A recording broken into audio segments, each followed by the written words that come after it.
such as the community of self, Dr. Ernest Smith, but we had our own shining black prince, Miss. In many respects, if not all, our black prince was responsible for our scheduling our guests for last night and tonight. And many of you know he also resides on the West Coast and is familiar with much that is taking place on the West Coast. And many of us live very isolated, where we don't even know what's going on in New Jersey, much less California. That's how isolated we are. But we got to bridge the gap. We talk about globalism. We can't hook up to Africa until we hook up all of our brothers and sisters right here. And we ain't talking about hooking up with nobody else, and we ain't did our hook up right here. We got to hook up right here. There are many of us right here whom we do not know. And so our prince sat down and said, brother, these are names of some people that must come to New York and come to the Slave Theater from the West Coast. And I didn't look at my pocketbook and say we couldn't do it. I didn't think about airline tickets. I thought about the needs of black people. And we'll deal with the rest of this later, because I got a lot of raffle tickets for y'all in the back. UAM members, y'all get ready to sell them so I can get out of this debt that I have sunk myself into. So on your way out, you pick up your tickets. But right now, I want you to stand on your feet and put your hands together for our brother, Dr. Minister Khalid Muhammad.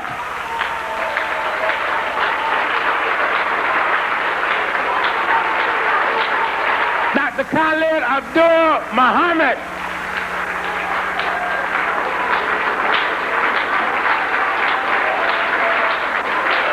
Dr. Khalid Muhammad.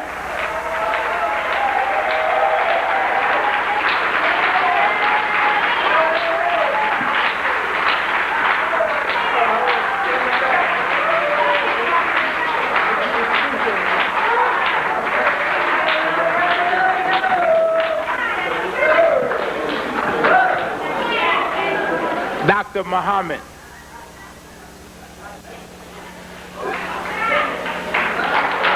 Dr. Khalid Muhammad. And let's give it up for Dr. Julia and Nathan Hare. Dr. Julia and Nathan Hare, let's give it up. Dr. Julia and Nathan Hare.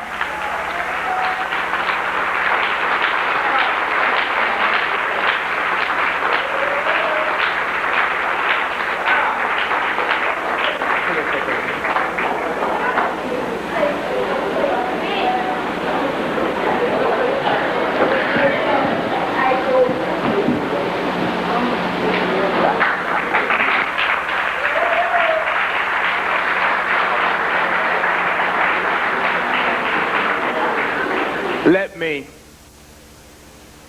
just say a few comments before Dr. Khalid comes to the rostrum.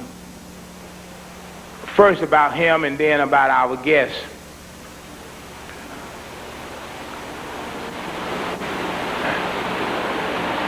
I don't care what they say about Dr. Khalid Muhammad, because I know in my own heart that this man is a beautiful human being, committed 1,000,000% to the liberation of black people. I know that in my own heart. I don't have to pick up the daily blues every day to get a check on who's real and who's not. I don't have to do that. I have something inside of me that lets me know who is real and who is not. Dr. Khalid Muhammad is real. Y'all hear me?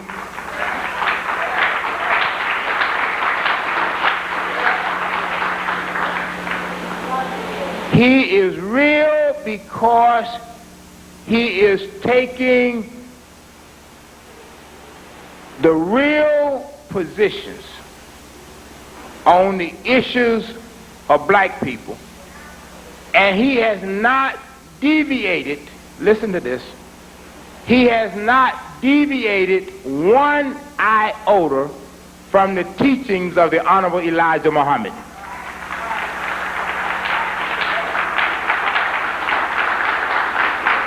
Not one iota. He is the conscience of the Nation of Islam.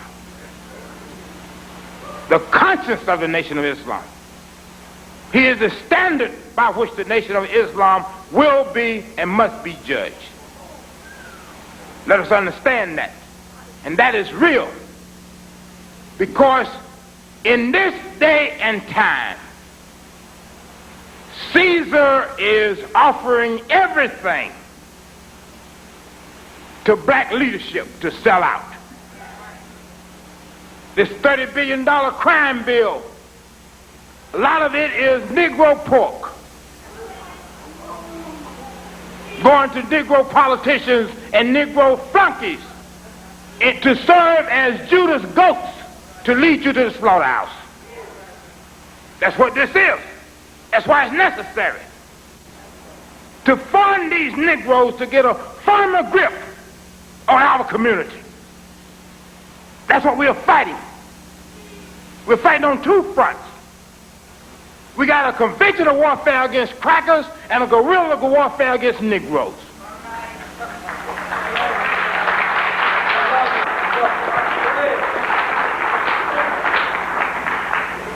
And this man has not deviated 1 inch. And we cannot wait and look for the approval of Negro leadership before we embrace this brother. Some of y'all want to be too cute. Some of y'all have been reading too much of the Amy Vanderbilt book of etiquette.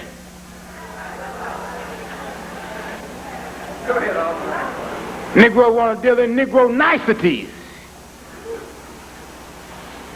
It's the wrong time for that. The wrong time for that. And then I want to particularly talk about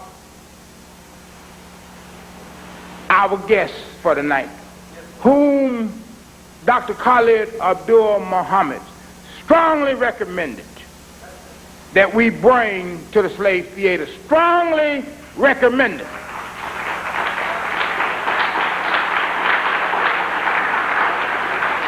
Now let's look at the significance of that. See, a lot of times we miss the point. We go over the point. Everybody applauds what was said, but nobody analyzed it. Now let's analyze that point. Here is a man who has full stature in his own right, well known around the country, and yet a world, and yet has the humility to say that, brothers, there are other people that my people must hear. Has the humility, you understand that? Has the humility, not some Negro egomaniac who talk loud and say nothing all the time and yet want to hog the mic.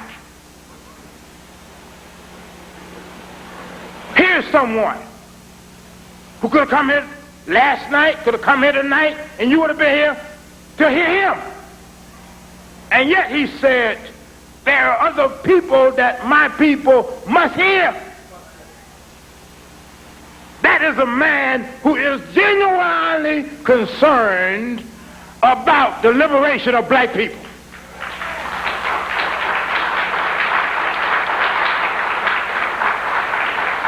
Most of these Negroes hold these forums and only promote themselves. Week after week, it's either them or their friends. and nobody else. You know that. We got the weak, and that's why our knowledge is so provincial and so narrow. Because we are not only conspired against by white media, but also by Negro flunkies. As Hare so appropriately said, the black Anglo-Saxon Protestants.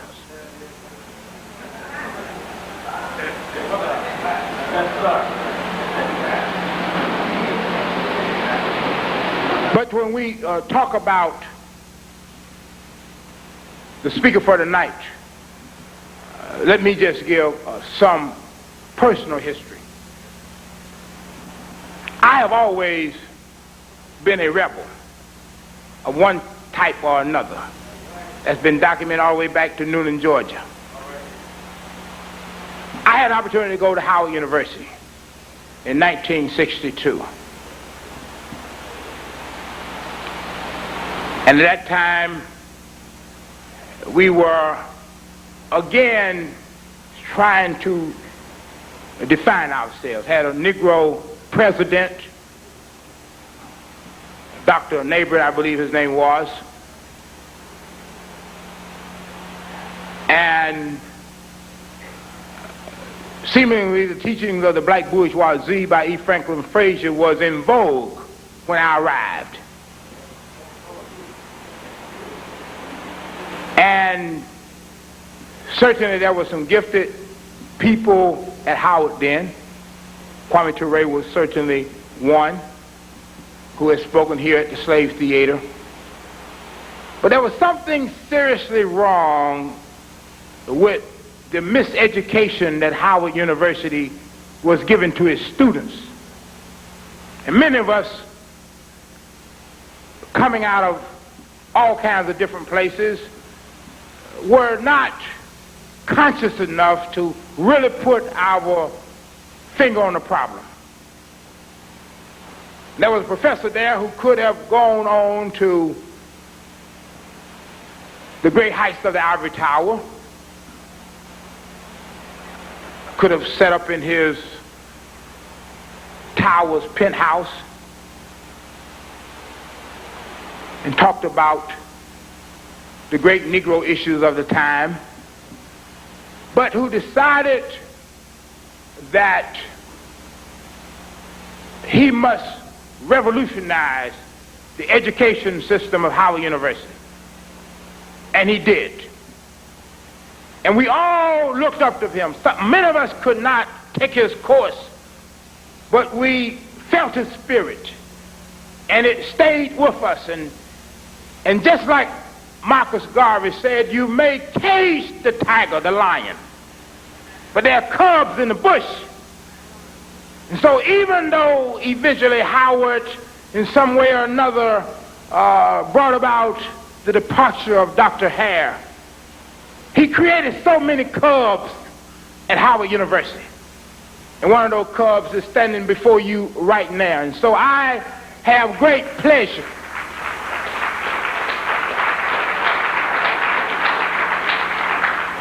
in being able to stand with both Dr. Nathan and Julia Hare. I knew he was smart, but he's really smart. Because anybody that picks a wife like Dr. Nathan Hare picks him is definitely bad.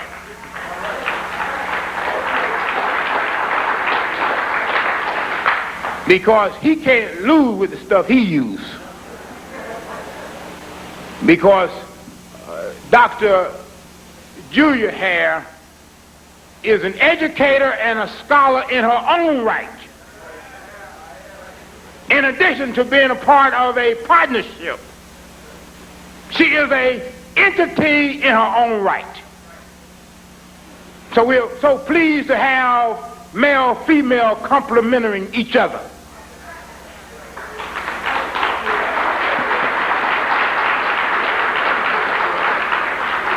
Here tonight. And so this is a great week for us. Those of us in New York do not know how blessed we have been this week so far. And we still rolling. We got others to come. But we don't realize just how blessed that we have been. And so at this time, the man who can most appropriately bring to these microphones our guest of tonight, let's stand and give a warm welcome applause to our own UAM member, Dr. Khalid Muhammad.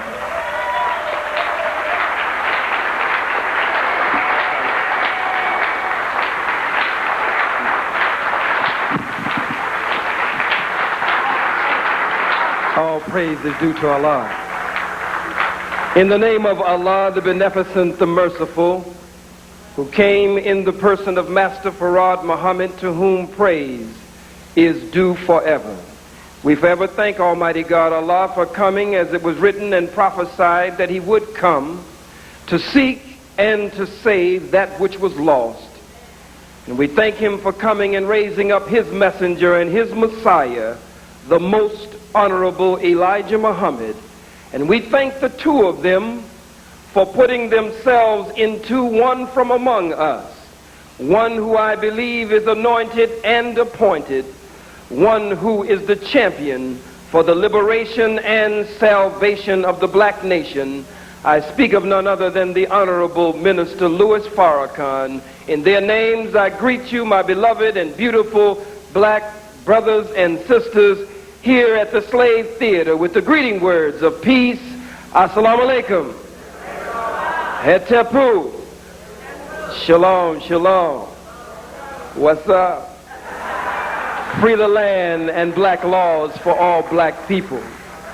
It is indeed my double honor to be with you for the second night in a row, and to have the double joy and pleasure and privilege of introducing to you during this Honorable Marcus Mosiah Garvey Week, as Dr. Marcus Garvey Jr. and the members of the Universal Negro Improvement Association and the African Communities League is now making sure that the great memory and legacy and work of the Honorable Marcus Mosiah Garvey and Dr. Tony Martin and others, that it will rest, remain, and abide forever among us, and that we can build on it. And we are honored that our leader here at the Slave of UAM has taken the initiative and taken the bold step to set up a full schedule and week celebrating the rich life and legacy of the Honorable Marcus Mosiah Garvey. That great one, born August 17th in St. Ann's Bay, Jamaica, born to a blue-black, jet-black, beautiful chocolate sister who looked like any other black woman, and born from a bold, beautiful black man who looked like any other black man. But this was a mother of destiny, and this was a father of destiny to give birth to a blue, black, purple little bouncing baby who became a child of destiny, who is responsible for much of what we are doing today of black nationalism and Pan-Africanism, the Honorable Marcus Mosiah Garvey. So we thank you, Judge and Attorney and Doctor and Reverend and Minister Alton Maddox, for keeping us in tune and keeping us in step and in harmony with the spirit and the flow of Marcus Mosiah Garvey and the most honorable Elijah Muhammad. Dr. Carter G. Woodson, in his great and illuminating book, The Miseducation of the Negro, and you can't help but be a Negro if you're miseducated. Education, and sitting before you, you have two of the greatest scholars and educators anywhere to be found, 196,940,000 square miles of the planet Earth, in Dr. Nathan Hare and in Dr. Julia Hare. It was Dr. Nathan Hare who took the point and went on the front lines in the 60s when Negroes were bootlicking and butt-licking and butt-dancing. It was Nathan Hare who went on the point to set up a black studies program, the first black studies program to be established here in the hells of North America. Sitting before you here tonight, Dr. Nathan Hare, backed up by his queen, his warrior queen, Sister and Dr. Julia Hare. And I'm here to tell you, Julia won't fool you. Julia won't fool you. We're in for a treat. We had the great scholar, Dr. Ernest Smith, with us on last night, who rocked the house, didn't he? Education comes from two Latin words, educo or educare. E means out of. It's the same E as in exit. It's the same E as in eject. If you're not familiar with any of that, it's the same E as in evict. It means out of. Duco or ducare, so teaches Elijah and Farrakhan. Duco or ducare means to lead or to draw. Education is to lead or to draw out of one that which Almighty God has naturally deposited in the very soul of that one. And so the question tonight, as we hear from our great and esteemed scholars, is, have we been educated? And the answer is no, simply no. We have been miseducated. We have received an edumacation. You might have a diploma, not diploma, a wall full of degrees, a neck full of degrees and diplomas, but we're still the white man's nigger in 1990, in the 1990s, getting ready to cross the threshold of the year 2000. Education is to lead or to draw out of one that which is naturally in that one. Before us, we're looking at all kinds of scholarship here. PhD in education, PhD in sociology, PhD in psychology, PhD in white folks, PhD in niggerology, PhD here. These are two of the greatest and most esteemed scholars among us, and you will learn from them. We will learn from them here tonight, and you will enjoy yourself as you enjoyed yourself on last evening with Dr. Ernest Smith. I close on this note with our psychologists, our sociologists, our educator, our scholars, Dr. Nathan Hare and Dr. Julia Hare, sitting before us. In my personal life, they're like big brother and big sister, or like a spiritual mom and dad. I can call them any time of day or any time of night and cry on their shoulders, or fly into San Francisco and spend a little time with them for them to help me in my personal life. That is the truth, as God is my witness. I love them. I trust them. I believe in them. And I know that they love black people, and they live their entire lives. They are coded that way for the liberation and salvation of the black nation. Once there was a silly black mother cat and a silly black father cat who bust their little black kitten off to white dog school. And the little black kitten was getting bust upside the head every time they got off a white dog school bus.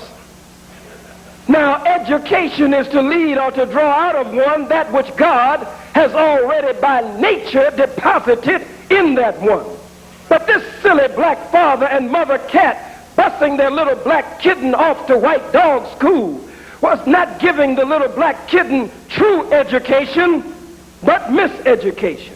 Because at white dog school, they were teaching the little black kittens who were enrolled there with this black kitten from the silly black mother cat and the silly black father cat how to roll over and play dead like the rest of the white dogs.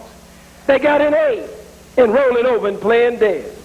When the class came around for how to sit up and hassle, wag your tail, they got an A in white dog school. When it came time to go and fetch the slippers of the schoolmaster, they could go and fetch the schoolmaster's slippers better than any white dog at white dog school. When it came time for lunch, they weren't sipping milk, eating catnip, and eating Puss in Boots like they were eating over at black cat school. But they were eating Purina dog chow and top kick and bagel, eating what the honor roll white dogs, Lin Tin Tin, Lassie, and some of the others were eating Garfield, and some of the others were eating at white dog school. When it came time for the Bow Wow class at white dog school, this little black kitten sent and bust to white dog school for a miseducation by the silly black mother cat and the silly black father cat could bow wow better than any dog in white dog school. In fact, when the Bow Wow class came around, this little black kitten didn't want to hear no meow. All they wanted to hear was bow wow, bow wow. And if you came to them to tell them anything about meow and black cat, they didn't want to hear that. They say, I don't want to hear that black cat talk. That's all you talk about is black cat talk. Bow wow, bow wow. But in order, after making all A's at white dog school, the final examination before graduation was chasing black cats. And here the little black kitten who had been bussed off to white dog school by the silly black mother cat and silly black father cat now had to chase black cats that looked just like its black cat self.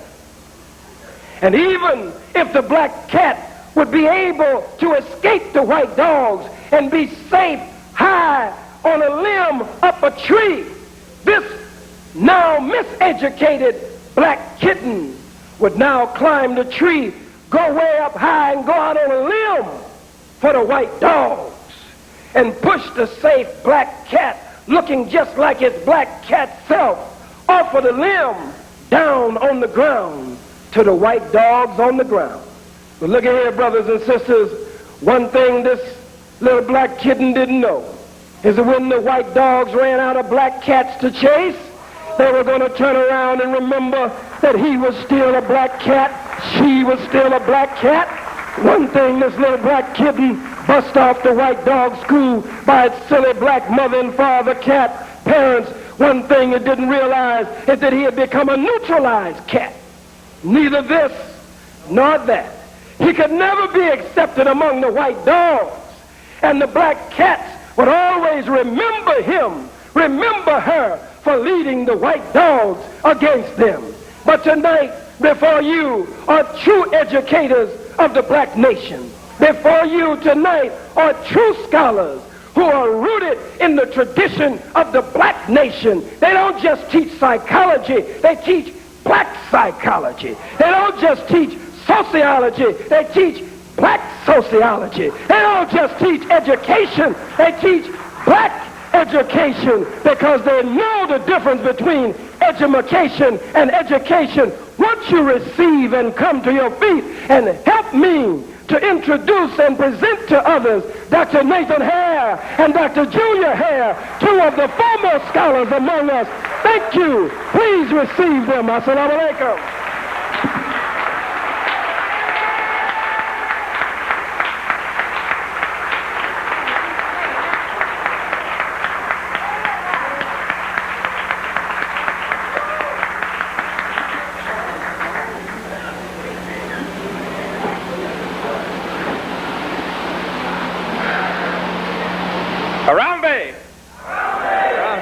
Beautiful black people here. I must say I didn't expect to follow a dynamic speaker like Minister Khalid. Get this together here in a minute. In fact, I think I should have introduced him. Especially since, believe it or not, he just gave my speech. So I really don't have to do anything here. But it's good to be in Brooklyn, the place where they first let black people into the major leagues of baseball. Never mind that they haven't let you into very much since then. But I'm happy to bring you greetings from San Francisco, the city of whatever your sexual preference is. So, in fact, what's good about Brooklyn is being able to run into people such as the Minister Khalid, a person I saw way back in 1985, and I knew immediately in about 5 minutes that we were going to hear from this brother. And we still haven't heard all that we're going to hear from him yet. And it's good to be able to hook up with people like Attorney Maddox and to see him in person after reading all about the great work he's doing. I think that it's a shame what the white people are trying to do to him. And I'm glad to see that you're standing behind him. And get behind this brother.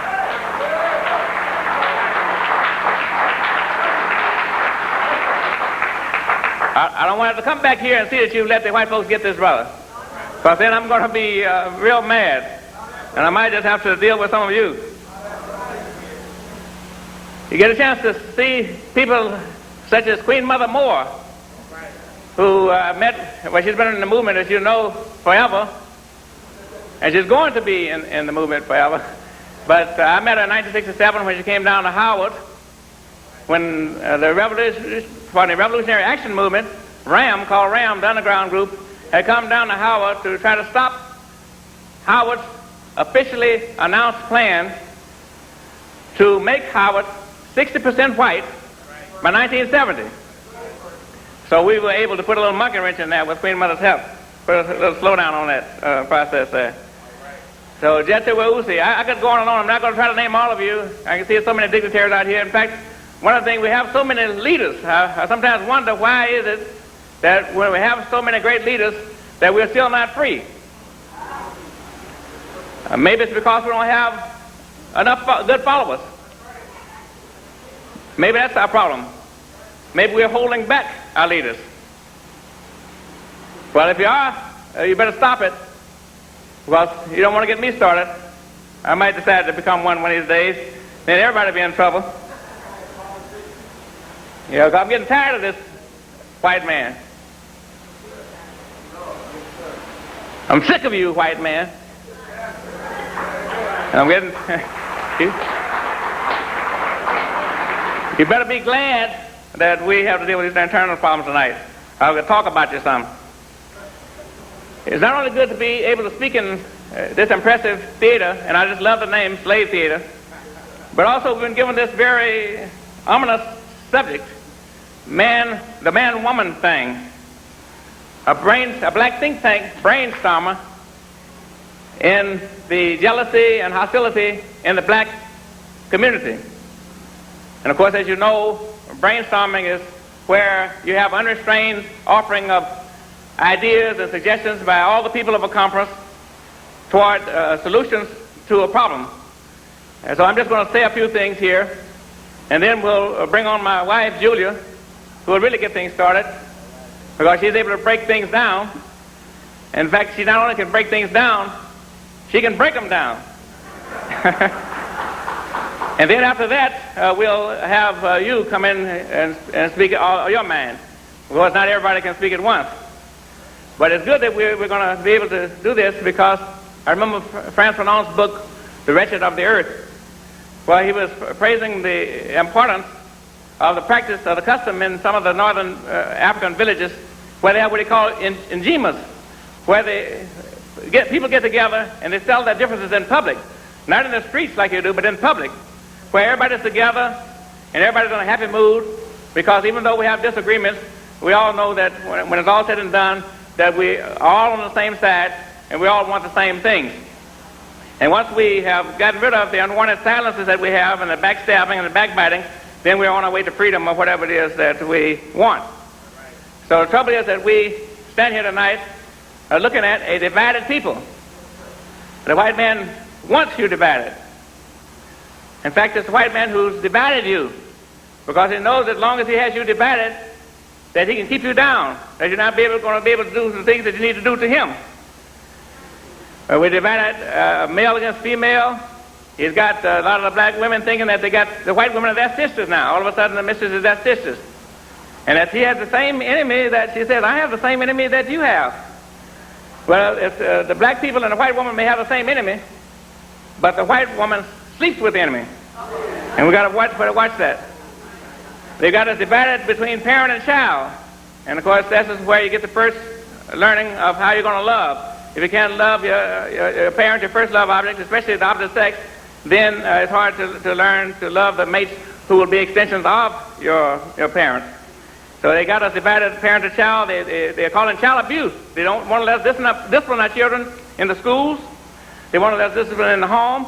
And so consequently, you don't have any teaching anywhere in the home or in the school because the children or the teacher has to spend all of the time trying to get discipline because she doesn't have the means to discipline because they've taken it away, calling it child abuse.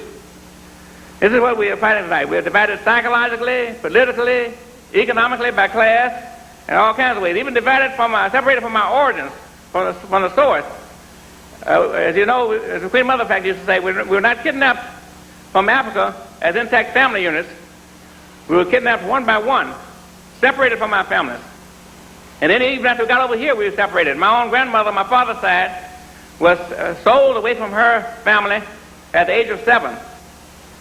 And she lived to be 104. We never did hear tell of her family again. And so I was in a class, I was teaching a class at San Francisco State part-time in racism, and some of the white feminists brought up the book of Angela Davis's Women Class and Class, where she said that the black women were frozen, locked in their roles as women. I said they were not locked in their roles as women, they were locked out of their roles as women. The black woman was not allowed to be a mother to her children. Even now, she does not have the wherewithal to be a mother to her children and to have a comfortable home the way she wants to be. And so they gave me a lot of trouble. And the blacks, of course, they sit silent and they don't say anything. They just listen and roll their eyes and then come up to you later and say, you were right, but they won't say anything when the white folks are talking. So anyway, I went home and I called my mother. My mother was about 85 then. And she's dead now, she's about 85. And she went to the 8th grade. But I asked her, I said, what did her grandmother, I knew to be a slave, what did she say about what the women were concerned about, what the women wanted?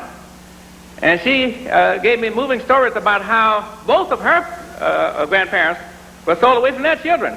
They got a new set of children later, but they were sold away from their first set of children.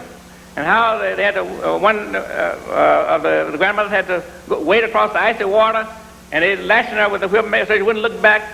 And the boy was over there crying, 12-year-old boy was crying and trying to go out there, and they held him back. This is the kind of thing that they did to us. And they expect us to forget it. So the white man must be pretty crazy. I don't know what's going on with him.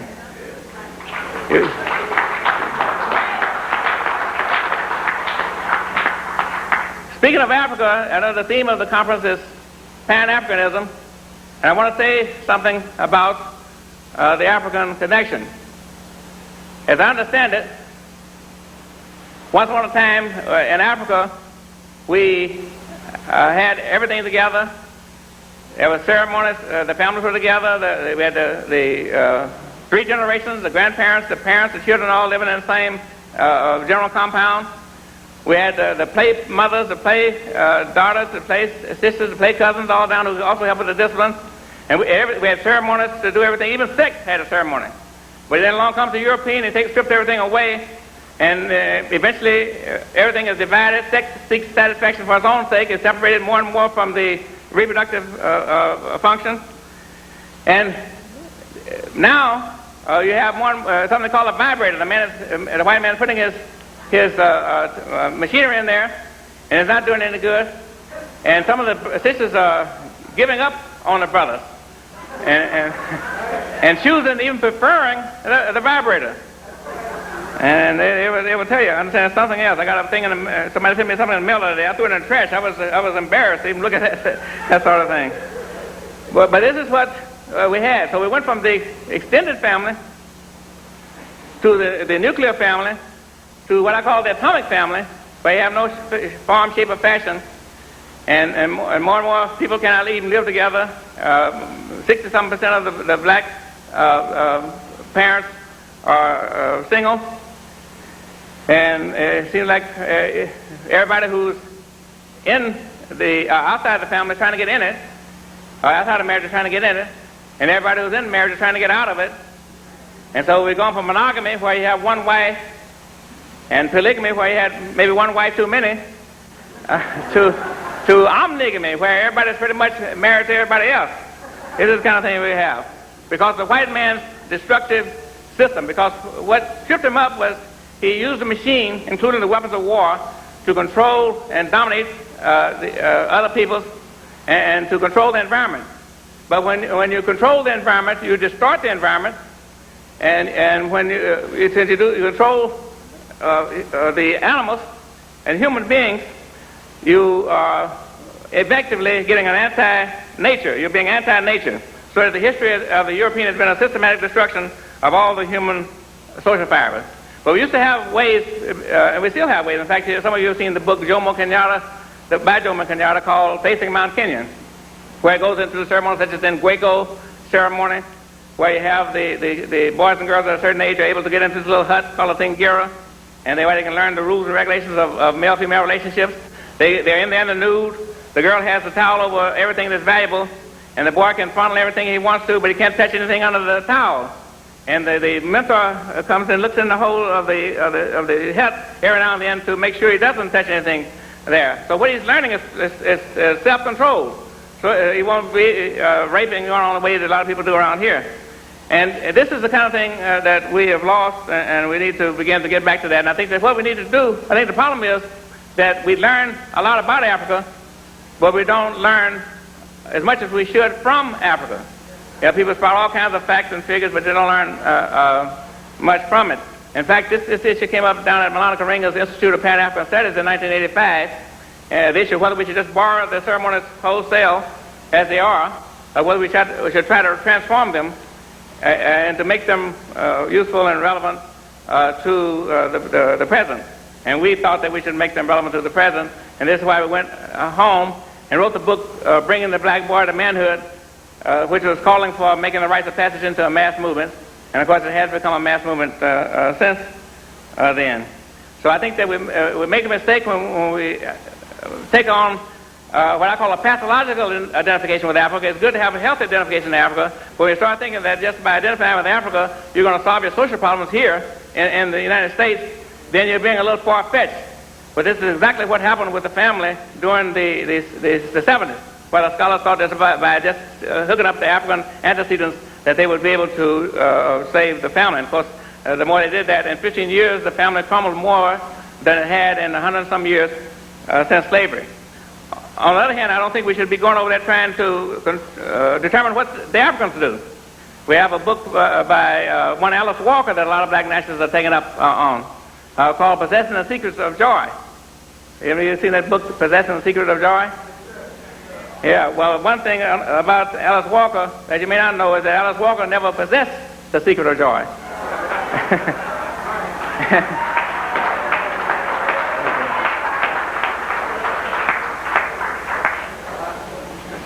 fact, she never found a black man that she could love. I could get into that. He had a problem with her father, and she, it goes on and on. And so what they're doing is trying to go in to tell the Africans whether they should have clitoridectomies or not. And, you know, because of what we think about it, the Africans have the right to determine their own culture. They can make this for themselves.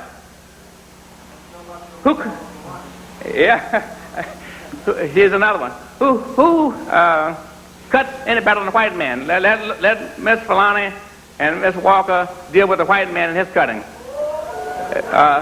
Let them deal with the people, the doctors who, in order to get more money, have made the cesarean sections increase sevenfold in the past 20 years.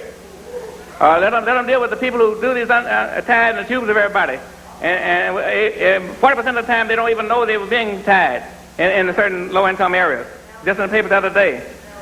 So let them deal with that and leave the Africans alone. I think that's what we could very well do.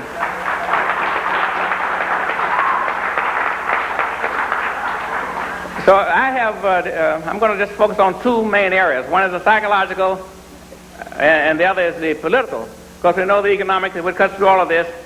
But I'm concerned about the psychological.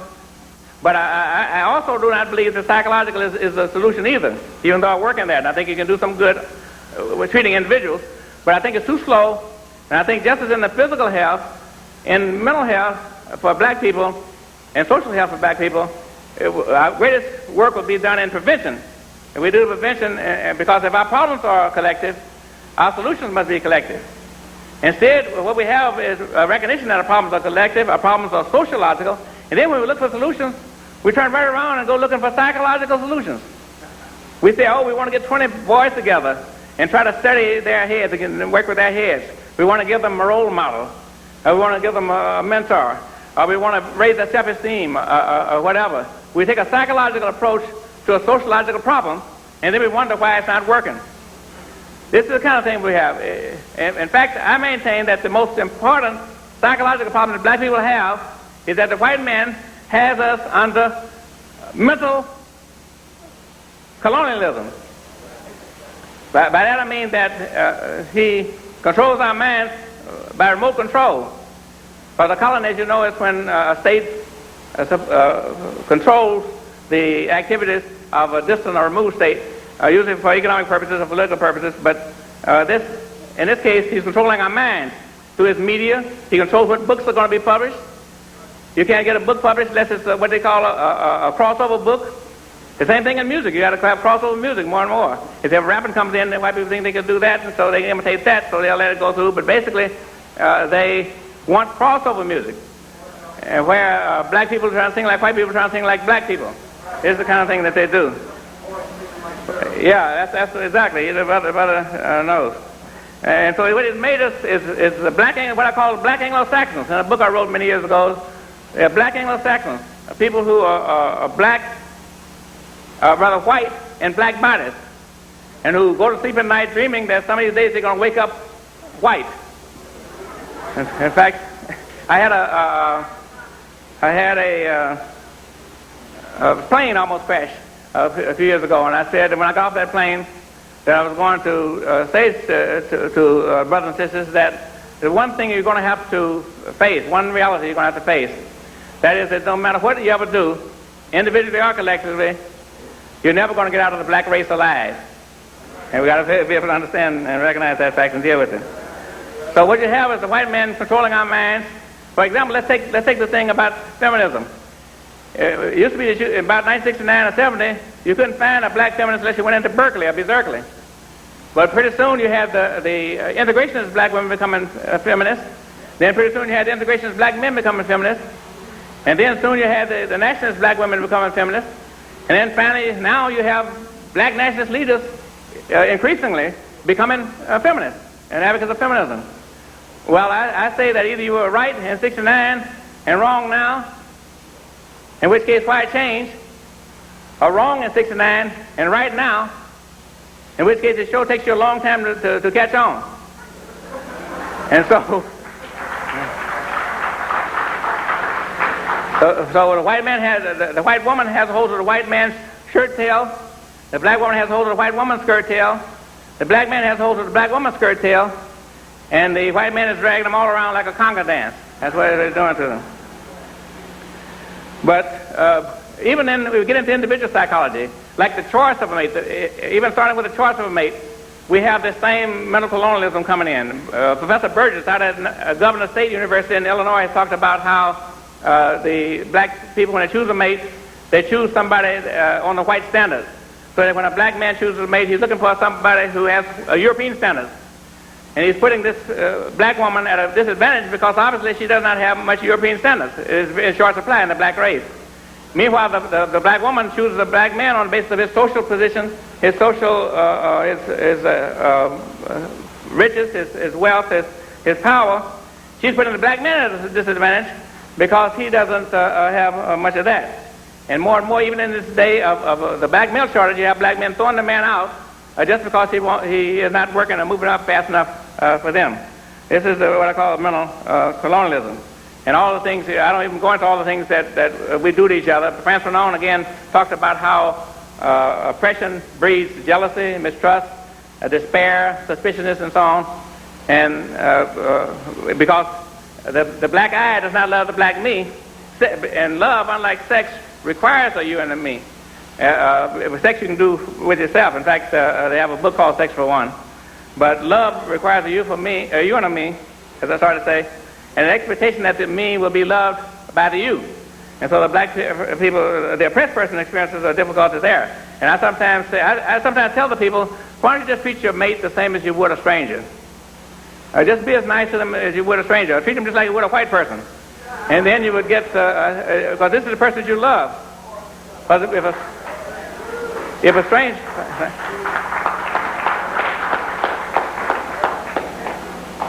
if a stranger steps over your foot, says, "Oh, excuse me, oh no, no problem, no problem. I should have had my big 11s out there." Anyway, in fact, my wife is always telling me to keep my feet on, keep my feet up under my chair. And then, so no problem. But then let your mate come and stumble over your feet. Didn't you see my feet? No, you're not blind. In fact, you ain't got no manners. In fact, nobody in your family got any manners. You're just like your mother, your father, none of them got no manners. Talk about their heredity and everything else. This is the kind of thing that we do.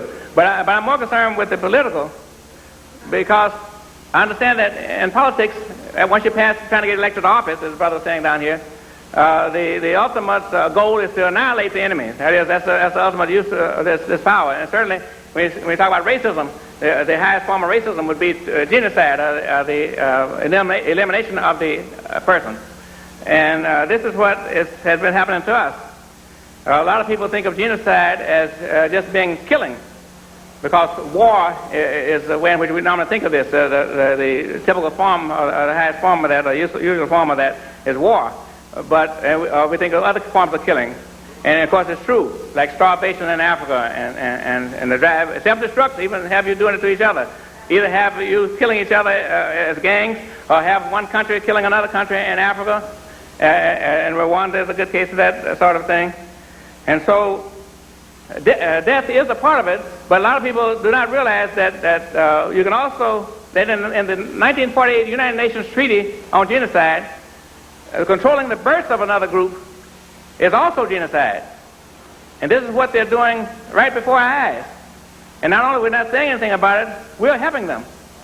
Because what happened was that in about the late 1960s, the experts discovered that all over the world, the white race was growing extinct.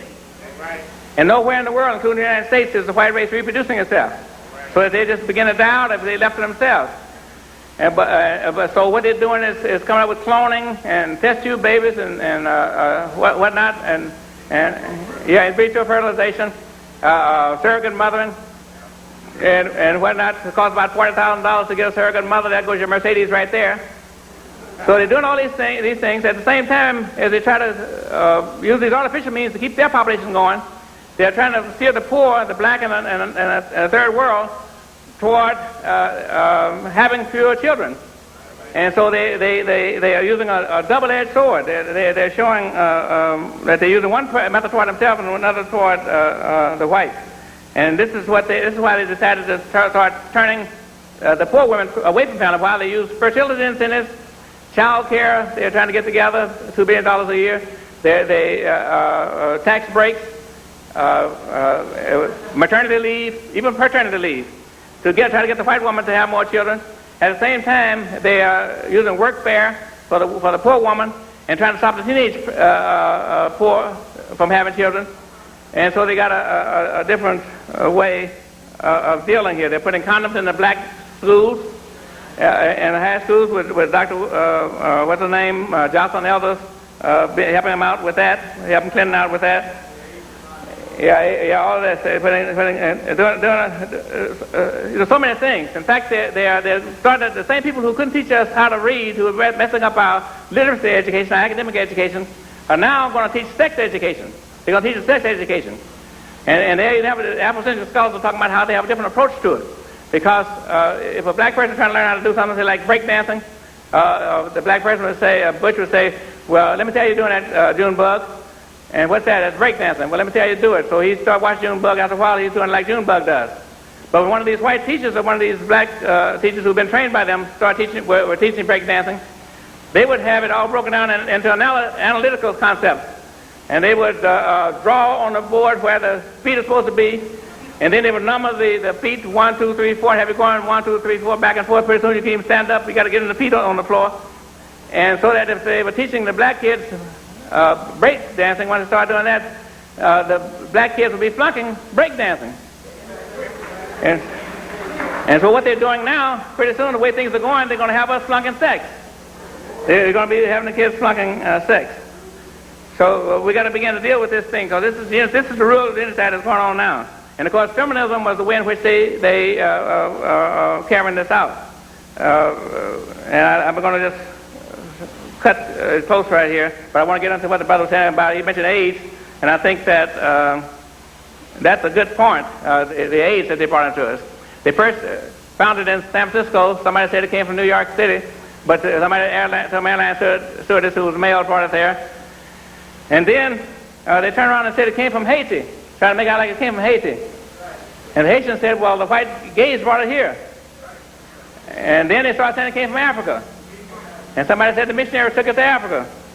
But certainly, if you look at the figures, you still have most of the people dying right here in America, and most of them white and gay. But I did have a class I was teaching called Black Child Development at State College back in about '85.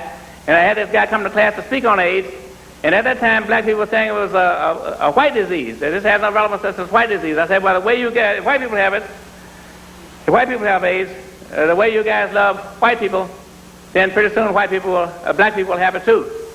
And this is what they're doing, is they're putting it through the needle, through the blood. In fact, what the black nationalists did when AIDS hit the scene was to say that the white man had invented it in a laboratory, which is a sort of do-nothing approach, a helpless approach. And I said, well, no doubt they did invent it in a laboratory. But now that it's here, what are we going to do now? Are we going to test everybody like we did tuberculosis and everything else? Are we going to treat this like a health issue?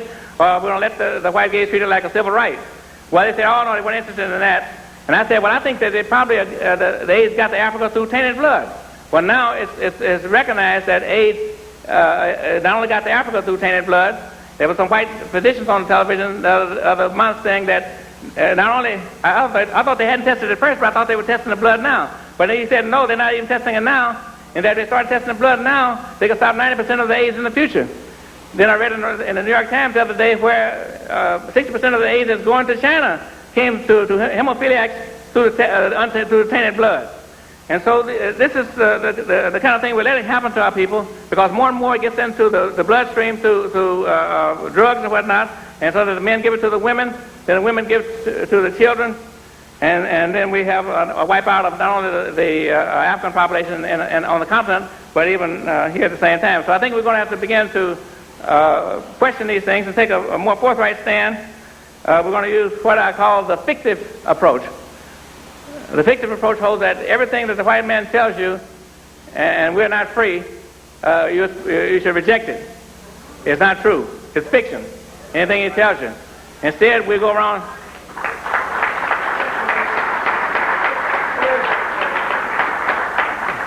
Instead, we go around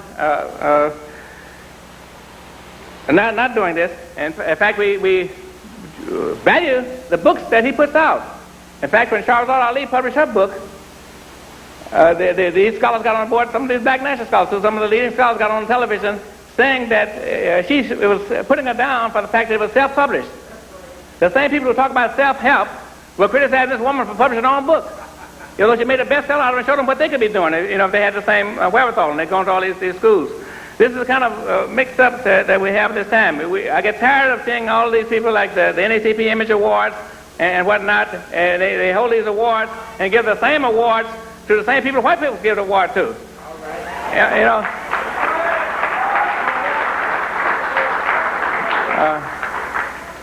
So why do you want to give an award to somebody? They don't need you to give them an award. They already got an award. And this is the kind of thing that we are going to have to stop. And I think that we do begin to question these things and get rid of this mental colonialism, that we begin to turn this thing around.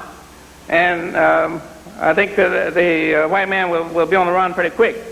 In fact, I want to end with a couple of paragraphs from an article I wrote some years ago for a woman who wrote a book about a man who had done her wrong and then gone to Africa.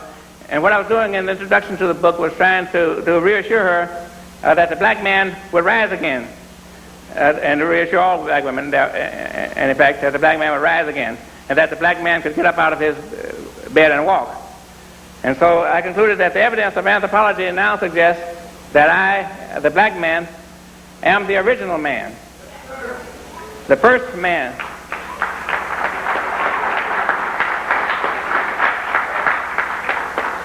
The first man to walk this vast, imponderable earth. I, the black man, am an African, the exotic quintessence of universal blackness. I have lost by force my land, my language, in a sense my life. I will seize it back, so help me. Toward that end, if necessary, I will crush the corners of the earth, and this world will surely tremble until I, the black man, the first and original man, can arm in arm with my woman erect among the peoples of the universe a new society, humane to its cultural core, out of which at long last will emerge, as night moves into day, the first truly human being that the world has ever known. Thank you very much.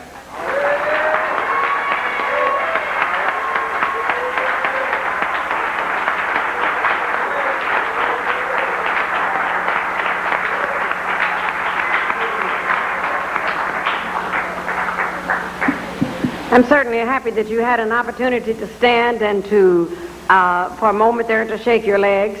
And to the sisters that are seated here tonight, you know what it's like to come between brothers, don't you? You know, when you have to come between them. But I said that all wheat bread should have just a little meat here, so we may be going to bring you a little meat to the discussion that has taken place. And speaking of food, I know that it has been a long day for many of you, because I know that life is not that easy for us, and we have to get out there and we have to face the bear.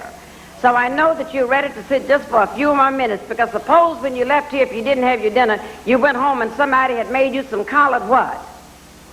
Suppose you had some macaroni and. Suppose you had some barbecued. Suppose you had some corn and some peach. Let the church say amen. All right. I'm certainly happy to come to New York to the Slave Theater, and like Nathan, I'm very pleased that you have given this name. And let me tell you, it's very unfortunate that we don't have a slave theater in every city, every township, every country, every place that's going on in this society. I'm telling you that we don't. Now, we got slaves in every city, slaves in every township, and slaves in every state, but somehow we don't have a place where we meet. We could even have them in our churches, but we'll get more to these we'll get more to these preachers a little bit later, because they're part of this discussion too. I cannot tell you that when I first read and first heard of Attorney Maddox, some of the things that were going on in New York years ago, how pleased I was to know that someone who had gone to law school and had gone before the bar and was not down on his knees and shuffling and praying in a prone position, but was standing for something, was working here in this community. And then when I learned about 3 weeks ago, when I was back here doing that farce of a show called Geraldo, I think it was on that very day that I learned that what they had done to Attorney Maddox. And I said that I know that we have a lot of black bourgeoisie types there saying that I wonder what's wrong with him, what did he want? But I said that I do know that we have sisters and brothers like those who came tonight, that you will understand that until Brother Attorney Maddox is free, none of us are free. This is what we haven't understood. A lot of us do not understand that. As long as one of us is enslaved, and I don't care whether we're the Secretary of the Interior, the Secretary of the Treasury, the Secretary of the Commerce, but I'll come back to those puppeteers a little bit later. But no matter what we might be, we have to understand that. It was the same thing about Brother Khalid. There are a lot of people out there who may have had an attempted assassination upon their lives, and they would have gone home and crawled into a corner, and thank God that they were still alive. But when I see a brother that in spite of the bullet decided that this ain't gonna do nothing but make me a little bit stronger to go out there and do what I have to do, I have to take my hat off to that kind of person who stood forward and who stood for something. I was very pleased to see that. And having been a part of a team, Nathan Hare, who was invited away from Howard for trying to stand black, who was invited away from San Francisco for being black, that no university would like to touch him. I'm like Sister Maddox, I'm a stand because I know I have a black man. I know I have a warrior. I know I have one. And I stand with that. I stand with that. Because whenever any of those things went down, I reminded him of the song. I said, you don't have to worry about where Julia's going, Nathan, because as the song said, I took the good times. I'll take the bad times. I'll take you just the way you are. And I think this is something that we have not understood in our history. And since I cannot greet each of you individually, I'm going to start with my sisters. But I'm going to get to you, brothers, because I'm an equal opportunity praiser and an equal opportunity finger pointer. But let me tell you how happy I am to stand before a group of melanin-enriched sisters. And I said melanin-enriched. Because most places you go in this country, and I'm really happy that y'all don't allow white folk in here. I'm really pleased with that. Because it is very difficult. Every time we try to get together as a group of women, here comes somebody else in here talking about they're our sisters, and some of us are gullible enough to believe that these people are our sisters. This kind of thing. So I'm happy to come before a group of melanin-enriched sisters. I'm happy to come before the mothers of the universe. A lot of folk don't like to believe we're the mothers of the universe. And it's difficult sometimes being the mother of the universe because I know it's hard to claim all of our children. We don't always want to claim Whoopi Goldberg and those types, but sometimes as the mothers you got to claim whatever you brought forth. I'm happy to come before the women of this earth who are the alphas. But I can tell you, sisters, if we don't get busy before 2000, we may or we may not be the omega. So we got to work with that very, very carefully. And let me tell you, I know it is not easy being a black woman today. Am I right, sisters?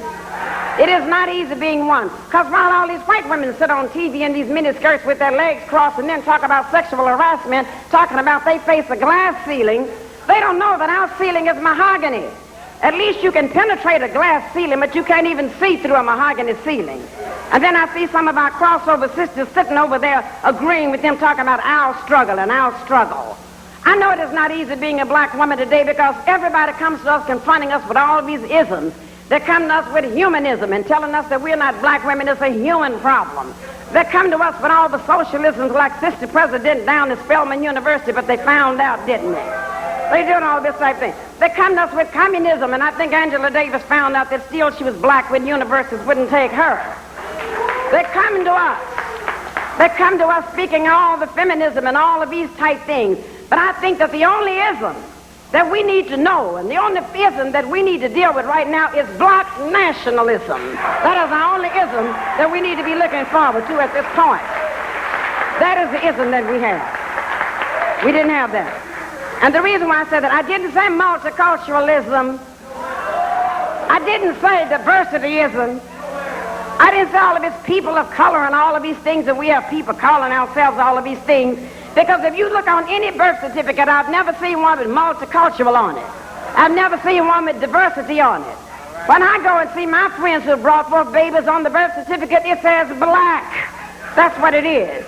And so like we told the sisters the other day, we were born black, and chances are we will die black. And the reason why I know it also isn't easy being a sister, because we're about the only group of women in this world who face a grave male shortage. You know why? We know about the prison population. We know how they're whittled down in the streets, sometimes homicide, sometimes suicide. We know how the black man, how the white man wants a piece of the black man. The white woman wants a piece of him. Sometimes he wants a piece of him too if he lives in San Francisco, but you understand what I'm talking about, how these type things kind of work down. You know how this goes. So sometimes, as you can see, we face a shortage. And because we face a shortage, sometimes when we really take care of business, and we'll say that I know I don't have the man standing by my side now, but I still got to take care of my children, got to do it. Sometimes they accuse us of giving attitude, don't they? And you know, if you're going to do anything, well, you got to give attitude. Sojourner gave it. Harriet Tubman gave it. You don't run any underground railroads unless you have attitude. And sometimes when we give attitudes, not these conscious brothers here, but a lot of brothers will accuse us of being castrating. Am I right, sisters? Sometimes they accuse us of being matriarchal. And sometimes they accuse us of just taking charge. And some brothers, not all, believe that because there's a shortage of males, Some of them believed that they were messiahs that were sent here to service the overabundant supply of sisters that are out here. And you know that this kind of thing is going down. This kind of thing happens to us. But to my sisters who have refused to give up, and I know sometimes you've wanted to give up, to those of you who have refused to give out, and to those of you who have refused to give in, let's give these sisters a round of applause for standing as strong as they have. Let's give them a round of applause. I thank you for that. Very good. Thank you. I thank you. And to these warriors, as I told you, that we are an equal opportunity praise and rend finger upon us. To our brothers that are gathered here, let me tell you how happy I am to see so many sane, that's S-A-N-E, black men. Because, you know, it is not amazing to me that we have so many who have just flipped out. You know, when you got everything in this society with their foot on your back, and sometimes even your wife or your mother or your sister, we got our foot out there asking you to do more. I'm happy to see so many brothers who are unincarcerated. Because you know how the rates are going, because the way they keep building these prisons, as I heard Attorney Maddox saying today, these prisons are being built for us. It's no longer a cottage industry. They're beefing them up to show off while they are the wardens, the guards, and they're building their families and doing everything behind us. And if the rate we're going, the only way we'll know what a black man used to look like is if we're going to have to go down to Washington, D.C. and look at the Smithsonian Museum to find out what we were like. Or go to some penal institution and look at the skeletal remains. And I know it also is not easy being a black male where people are always saying that you're an endangered species. Well, if you are that endangered, why don't they give you the same privilege that they give the bald eagle that they say is endangered? This kind of thing has not happened. And I cannot tell you how happy I am to see so many brothers who always have, who still and always will love melanin enriched, love black women. Love black women. Love black women. Let me love black women. Because let me tell you, brothers, let me tell you, if you want to end it right away, I mean, if you just insist upon being with these white women, and you know I have this truth, because some of you may leave here tonight and be with one. And you know that this kind of thing happens. But if you do not believe this, and you know, I wonder, has O.J. Simpson learned a lesson? We still see there the parlors and all, and I hope the brother understands that it is not about him that we are talking about. It's an issue bigger than him, because we know if they come after a white boy that they love dearly, what will they do to us that can't stand them? I wonder if he's learned a lesson. I sometimes wonder if Quincy Jones has learned a lesson because of those that have taken him to the cleaners. Have they learned a lesson? I sometimes wonder if Lionel Richie has learned a lesson. And the reason why I wonder about him is because the last time I heard from that brother, he was dancing and walking on the ceiling. You all remember when this was going on. I sometimes wonder if Michael Jackson has learned a lesson of the whole kind of thing and the whole kind of bit. I mean, we can just go down the list and see what they're doing. We do not understand. They may as well have a glass of strychnine as to keep fooling with the man's woman. We do not understand this kind of thing. And I believe that the point is going to have to come, just like this country declares sanctions against people who defect. Sisters, we're going to soon have to declare sanctions against the brothers who defect. That's one of the only ways that we're going to have to get it done. This is going to be coming very soon. Now, I know it is not easy being a black man. I know it is really not easy, especially when you look at 1 out of 4 young men in their 20s are in some form of the penal institution. You're either doing community service, you're picking up trash, you're doing something that you ought not to be doing because primarily in many cases that you're black. I know what the study has said, that in 5 years, which is the year 2000, that 70% of black men would be in jail, on dope or dead.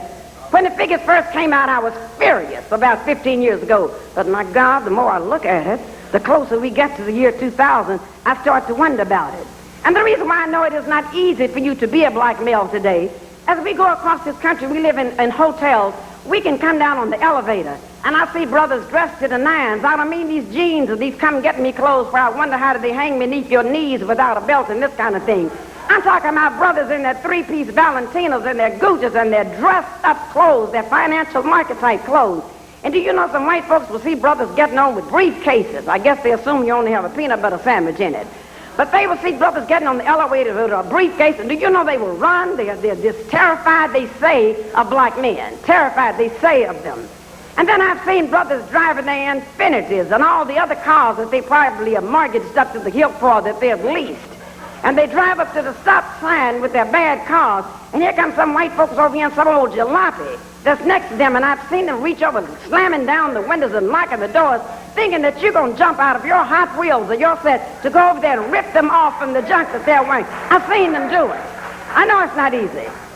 I was in the drugstore a few days ago, and I know how difficult it is being a black man. White folks walk across the store probably stealing them crazy. But here again were black men who were dressed very well, who had just come from their 905, their 9 to 5. White folks had stopped what they were doing and followed them all over the store. So I kept wondering, did they have the winning lotto ticket or what did they have? So I decided I would follow the white folks who were following the brothers. And so I went to see what they were doing. And bless Pat, they are so suspicious and have stereotyped us so with their racist selves. These brothers were, they thought they were stealing, and the brothers were standing in front of the feminine hygiene section. Now maybe it's because this was in San Francisco, who knows? Maybe that was the reason why they thought that something was going down. It's hard to tell what is happening. But I'm saying that it is hard to be one. And yet, in spite of the difficulty, no matter how much you achieve, the white man still does not want you to be a man. Some of our brothers lack vision. They just do not have it. Do you remember when the Clarence Thomas, Anita Hill fiasco, the soap opera was playing itself out? You remember when that was going? And I know a lot of us said, I myself cannot stand Clarence Thomas like I'm sure many of you cannot.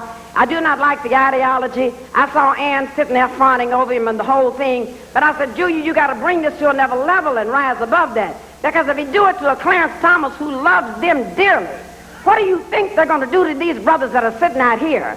But to many of the brothers that I spoke to personally who said he should not have been accused of that, now I see their names all blasted across the paper for harassment and the whole kind of thing, and whether it's true or not, they do not understand that if they do it to one of us, they'll do it to all of us. And until we stop thinking on an individual level and start thinking collectively, see, we didn't understand that. That was Michael Jackson with unsubstantiated child molestation charges. And what have they done? They didn't do this to any of the white boys. They didn't do it to Woody Allen. But now they're going to start a movement to say, what do we do with child molesters and pedophiliacs? We look at the O.J. Simpson case, and what did they say? That he finally married a trophy. When was a poor white woman, a poor white trash have a trophy in this society, and this kind of thing? This kind of thing. This is exactly it. And now they're going to start a domestic violence movement, and the owner of the 49ers, Joe DiBartola, beat his wife to a pulp, and the only time you could hear it is if you were watching the late news after the sports that they made some mention of it. And then another one of our warriors, you're right, 1 a.m. in the morning, that was Mike Tyson. When did a Sunday school teacher ever go to somebody's room at 2 or 3 o'clock in the morning just to sit there and play? And we have had nothing to say about it. We've had something like that.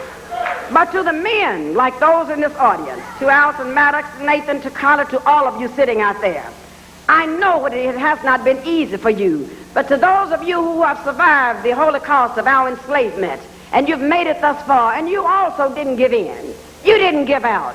You didn't give up. Let's give these brothers a round of applause for standing that far with us.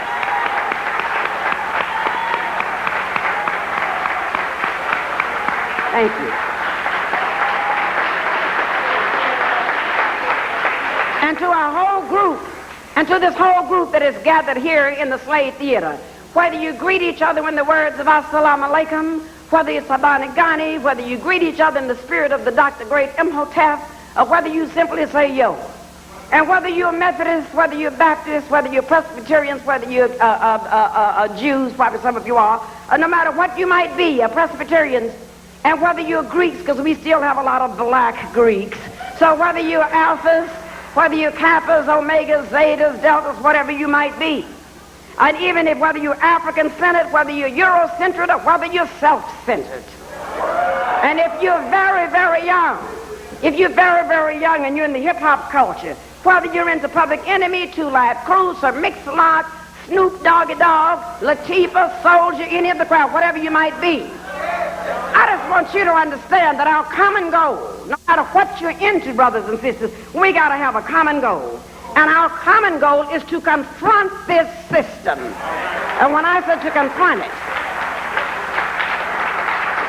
And the only way we're going to confront this system is that, and I'll explain it a little bit later, we are going to have to bring that struggle right back here where it used to be in the 60s.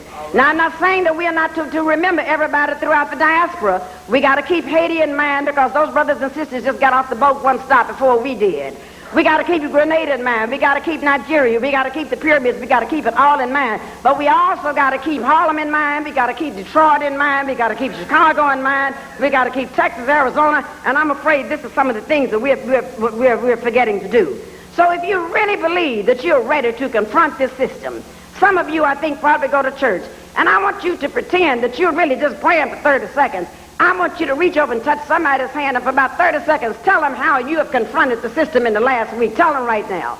Just turn to someone and tell them how you have confronted the system. Okay.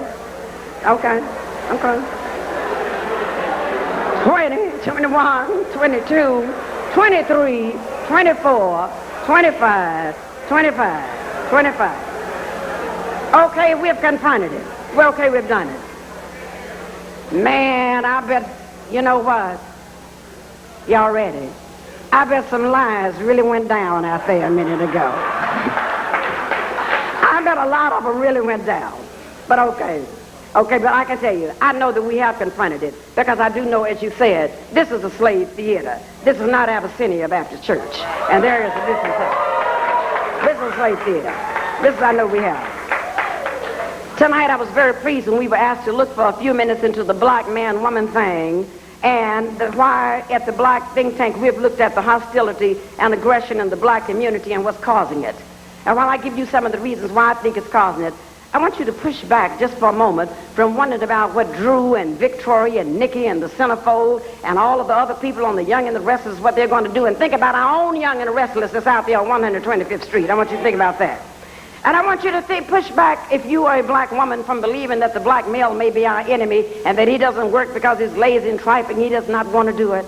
And if you're a black man, I want you to push back from a moment from thinking that maybe the sister is the enemy and understanding that our rage is misplaced and that the enemy is outside of us and not really within our group here.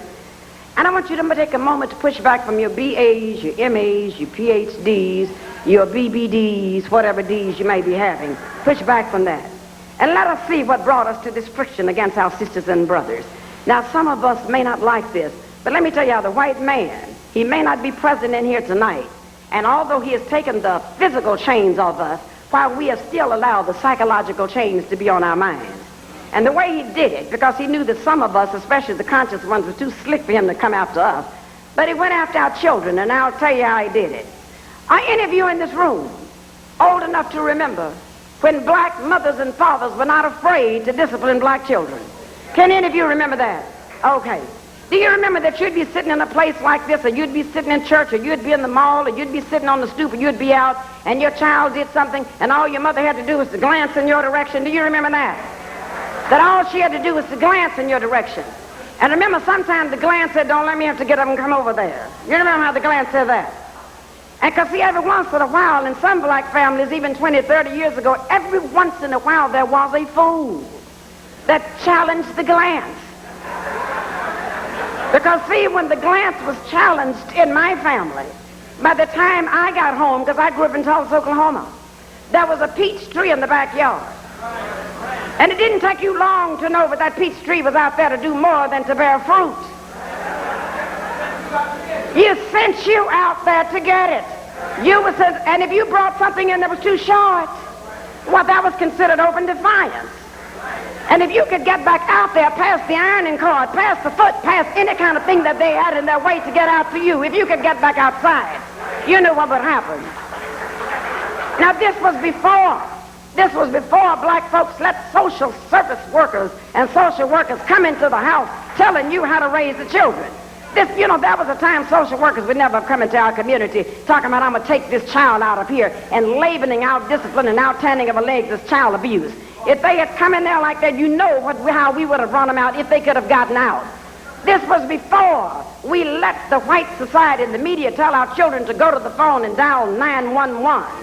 I used to tell my late mother, I said, if you were raising me by today's standards, you'd be accused of child abuse. She said, no, darling, I would be accused of murder. Because if you ever, she ran it down.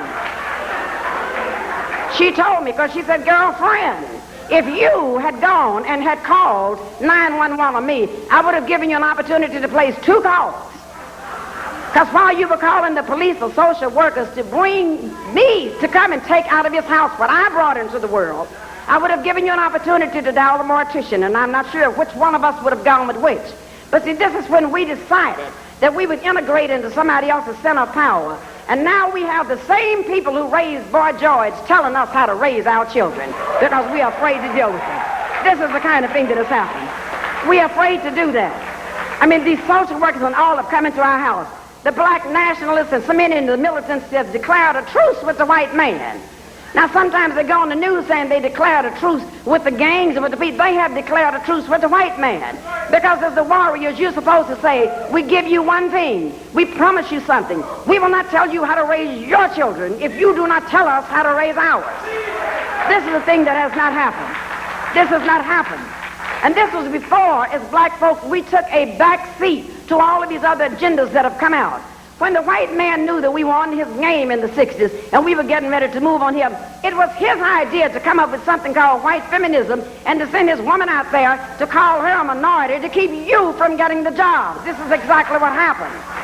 But we misplaced our rage and we said that we're not getting jobs. Sometimes the black men said because the black women took them and because the white woman was the one that he sent in when he created this whole kind of feminism thing. But before we even get off into some of the things that he has done with that, it doesn't surprise you then that when all of this started going down that we couldn't discipline our children. Now, do you wonder now why they're in gangs? You know, the black boys finally found they confronted an iron ceiling to their manhood.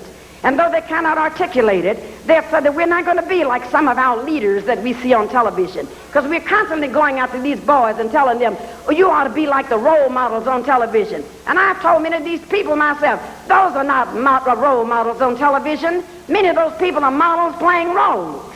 And although it may be very dysfunctional behavior, the gangs, they have found a sense of belonging by returning to the womb, something warm and nurturing. It may be dysfunctional. They have found a sense of economics. Of course, it's dysfunctional, but of course they have seen that the same system, no matter what degrees you have, half the time will not employ you or will come and take your license away from you after you've worked hard enough to get it. These are the type things we're saying. And they're saying that we're calling them gangs, and yet we're calling people like Al Capone's group the mob, and we glorify them in movies and this whole kind of thing. And when this broke down, what has happened is that now it also is called friction in this man-woman thing, our male-female relationships, which is very, very serious. Because if males and females, if black men and black women cannot get along, then what are we going to do about the children? What do we do with the continuation of the family? What do we do with the continuation of the community, the neighborhood, and the institutions that we have? And the reason why I said our rage is misplaced and the white man stands right behind it, quite often when a black woman and a black man have pound for pound, resume for resume, both of them are highly qualified for the job, sometimes when the white male is doing the hiring, sometimes, not all the time, sister, he would rather hire us. He would rather come after us because of all of the peccadillos and the titillations and all the other Thomas Jeffersonian things he did back in slavery. He's stupid enough to think that he can still carry it on with some of us out here now. And so he would rather do that. He also recognizes that living in a patriarchal society where the white male rules, the black male poses a threat to the white man in the bedroom and the boardroom. And he wants to keep that to his mind. So he believes that if he can create dissatisfaction within us about our men, then all he has to do when he's whittled them down, put them all to prison, taking all their jobs, then he can move in and annihilate us too. This is what he's thinking. Because I know no place in the world where any group of people are in charge of anything where the men are not standing strong, protecting those women and those babies and those children and whatever that they have brought forward. I do not know anyone like that. But what he has done, he has created within our group something that I call the successful black woman syndrome. Have you noticed that no matter how successful, the more successful a black woman becomes, not all, but a lot of those out there, not those of us in here that are conscious, but the more successful a black woman becomes, the chances are she has difficulty trying to find a marriageable man. I didn't say a man. Anybody can find a man. I said a man. It's very difficult to find one. I've seen sisters who come into the clinic, and I'm telling you, these sisters have it all. They have a chicken in every pot. They have a car in each garage. And those who are not Eurocentric go to Africa, the Eurocentric one sails to London. They have all of these type things. They're dressed to the nines with labels upon everything. And yet they come in there and tell me that they're very depressed and very despondent. And I will get very, very disturbed about that. I say, well, what has made you very depressed and very despondent? They said, Julia, I would like to have a BMW. I said, you're making $90,000 to $100,000 a year. You can buy anything you want. They said, no, Julia, I don't mean a car. I mean a black man working. This is the kind of thing that they're trying to look for and trying to find, because we cannot locate those that are fighting. And so what happens when we cannot do that? When these sisters are that depressed, and when they do have it all, when they have the Visa, the American Express, the Diana, Sears, Kmart, Montgomery Ward, any of those things that you want to name, when they cannot find this, it's causing a serious disease among black women. We're now developing something called sexual anorexia. You have seen what happens when you have anorexia, when you're not eating enough food, have you not? Well, is that enough said? You know, sometimes when we're not with a brother, we'll just simply say, I can have nothing all by myself. I don't need no man. If you want to be with me, you got to have a J.O.B. And I'm practicing the matching checkbook syndrome. If I have $7.95 in my checking account, you'd better have $5.95 in yours. They do not understand that we do not measure a man by what he can provide for us materially. We do not measure a man by the size of his car. We do not measure a man by if he can get us a home that's overlooking the Hudson and the Hamptons. We got a man who has character. We got a man who loves us, who stands by us, who protects us regardless of what it is, even if we live in a room. Because we understand that a house can be a room. It does not have to be a mansion. These are the type things that we try to see. We try to get this very clearly. I was at a conference in Eastern Michigan, and the sisters had stopped everything that we were doing. I mean, it was a serious conference. We were talking about population control and some issues. And finally, Beta said, let's get down to the nitty-gritty. What are we going to do about this male shortage? And I was sitting in the back, and I said, I don't want to speak up. I said, these are some young women. Let me see what they have to say. Do you know that the first suggestion that came to the floor was like Nathan said. One of them stood up and said, well, there are vibrators in some large cities if you go. And I didn't have much to say about that. I said, I'm going to have to correct this very soon. Then one of them said, well, we could join the National Organization for Women. And that is when Mother got to her feet, when they said we can join the National Organization for Women. I said, do you know that those people are antithetical to black thought? They're antithetical to you and to black men. They're trying to get what their men got. And if we can't try to get what our men have, because our men don't have anything like we don't have anything, and that our place belongs with them. But this is the thing that was going on. They said, but we can't get along with black men. I said, let me tell you, there was a time when black people used to struggle together. You may not believe it, but in the 50s, we struggled, as Dr. Khalid said, about those black cats and the white dogs. In the 50s, we struggled to integrate the schools. We had no idea that we were sending our children to come back half illiterate and couldn't read and dissatisfied with us and where we were. But this is what we were struggling to do, because somebody told us that Brown versus the Board of Education would integrate our families. They never told us that it would be the disintegration of black education and black children. Nobody ever ran that down to us. We never understood that. We never understood that. I told them, I said, young sister friends, in the 60s, we struggled together to integrate the lunch counters. Now, we had no idea through our naivety it would mean that the minute white folks told us we could come over and get high cholesterol and high blood pressure and everything else from them, we would stop trading with our own, and that mean our own restaurants would be shut down and go out of business. We never understood it, but that's we were working together.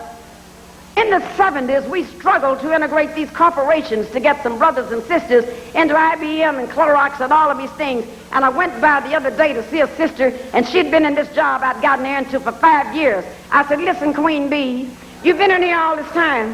Why haven't you brought some other brothers and sisters in here? She said, oh, Julia, I don't see race, I just see people. One of those things. And I told her, I said, you don't see race today, but darling, you'll see it tomorrow, because I'm going to have them all lined up out here to deal with you behind what you're dealing with now. This is the kind of thing that we looked at. This was it. I told the young sisters at Eastern Michigan, I said that in the 80s, we struggled to dig together for electoral politics. And now, unfortunately, we have more mayors and we have more black elected officials than we've ever had, and most of them have sand in their pockets. That the minute they see the white man, they throw the sand down and just start shuffling. You've seen how they do these type things. You've seen them. They're all over this country. You've seen them. I know you've seen them. First time that a bomb was ever dropped on black people in the city, what color was the mayor? A colored boy up in Philadelphia. You recall it. Now, you're probably wondering, now, how do we get rid of some of these things? You know, how on earth do we get rid of some of the stuff that has visited itself upon us? But first, before we do that, I can tell you exactly how we came to it. See, in the 60s, we sort of had a clear course, things going every 20-year period.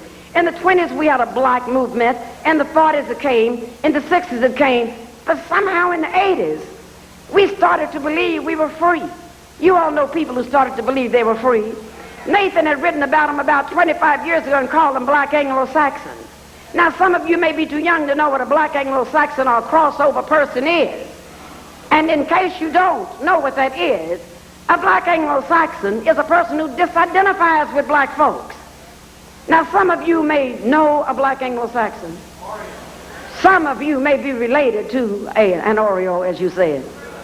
And some of you may be a black Anglo-Saxon. You know, we don't know. Because let me tell you, they are found in every walk of life. I was about to describe to you where they are in the media, but you can turn on the Today Show for yourself tomorrow. They're also found, as you well know, in the entertainment medium. You remember when the Queen of Talk, Miss Winfrey, interviewed the Queen of Pop, Michael Jackson, and asked him about why. I meant the King of Pop. I'm telling you, that truly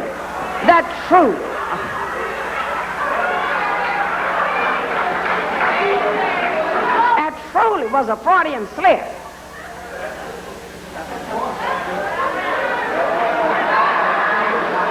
Let me tell you, when she interviewed the King of Pop, she asked him about why his skin was this light. And remember, he told her that he was suffering from a disease called vertigo. And you remember the Queen of Talk, who usually interrogates real black folks if she ever lets them on the show, sort of let that pass. And he said that she said, "But why is your skin this way?" He said, "Well, I use makeup to cover up the dark spots." Now, had she been a real person and not sort of crossed over into black Anglo-Saxonism herself, she simply would have said, "Well, why don't you use the makeup to cover up the light spots so people will know then exactly what you might be and go on with that?" This is the type thing. And then I was about to say, Whitney, I'm not going to get to Whitney Houston. I'm just going to leave those today. But as you know, they are found in every walk of life.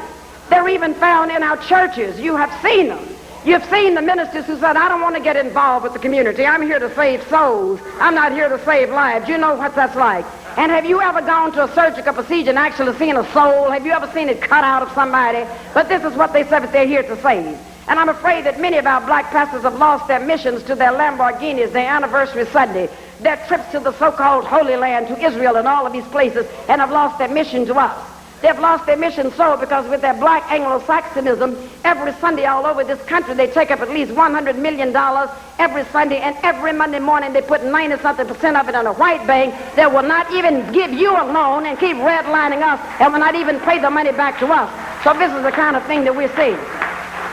And then finally, as you know, our own president came up and was going to do the same kind of political jungle fever on us, which is the same as black Anglo-Saxonism and crossover, when he first went in. And I don't know, sometimes black folks have selective amnesia, but if you let your man run back. The early people who were appointed had been married white, was married white, or was thinking about being married white, including the one who did on the Pulse of Morning. This kind of thing. And then when he got ready to have an economic summit, we have all of these young brothers from the Nation of Islam and from the Marcus Garvey Institute and all these places who are busy selling papers, who are opening their restaurants, who are about enterprise. Did you think he asked for them to come? No, he sent for Dr. William Junius Wilson from the University of Chicago, who wrote The Declining Significance of Race. I guess it does decline in significance every night that he reclines with his white wife. So these were the type things that we saw. This is the type thing. This is what we saw.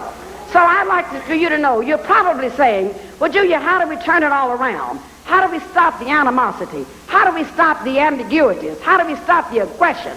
How do we stop other people from coming here telling us people that we can speak to, people who to denounce, telling somebody to put this person out of the organization, having boards to come. And the reason why we're still on our knees begging these corporations to let this person remain the executive director of this and the executive director of that, because with 40 million black people, if we all put $1 into a pot a week, we wouldn't have to ask these honkies for anything. But see, this is what we continue to do, begging for everything that we do. I should say that every week we need to be calling all of our public school teachers together And we need to call the parents when we call them. This is how we can turn this around. And we can say we need to stop begging the Board of Education of New York City and any Board of Education to give our children a black education, because they couldn't do it if they wanted to. We can send them there because our tax dollars are there, but we're going to have to use buildings like this, and we're going to have to use our churches and other places to truly, first of all, our homes, if we really want them to have a black education. As you well know, our public schools today have become killing fields. This is exactly what they are, because they kill the spirit of anybody who's over 6 years old if you send them there long enough. You visit any school, they're putting our children in special ed classes, which are nothing but holding cells until they're old enough to go to Attica, as you well know. This is what they're doing with them. They're sending young white teachers in some program called Teach America into our inner cities to teach our children. They say, go in and cut your teeth on black children. And once they come up against black boys who are going to flex their muscles and they think there's a problem with them, then they put them out of school or suspend them and do these type things.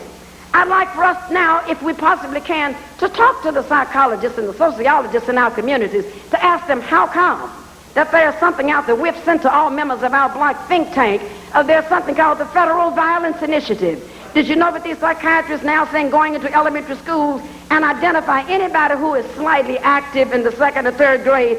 Have you ever seen a black boy or black girl who's not slightly active in the 2nd or 3rd grade? And once they identify, then we're going to give them tranquilizers. They used to give them Ritalins. Now we're going to beef it up so that they'll be zonked out in zombies. These are the type things because our black preachers are not telling us about, but ask our social workers to do it. Because if our psychologists ever came in and told us about these things, we would finally find out that we're not getting ulcers from what we're eating. We're getting ulcers, black people, from what's eating us. And with all of these initiatives out, we need to know how we act upon them.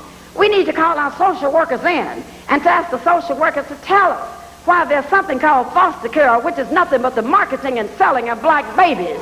This is what they got going out there. We need to ask our social workers this, and I'm sure that many of you must be very aware of this. Did you know that right now there is something in the foster care that when young black mothers fall victim to crack, when they fall victim to heroin, when they fall victim to depression, and I can understand why a person is depressed with 3 or 4 babies without a job, they can't see the light at the end of the tunnel. Did you know they're taking those babies, which they call crack infant care syndrome babies, giving them to white folks for $1,700 and $2,000 a month per child, tax-free? This is what they're doing. Some of them have 4 and 5 black babies. It's so lucrative that their husbands have quit their jobs, if you can believe this.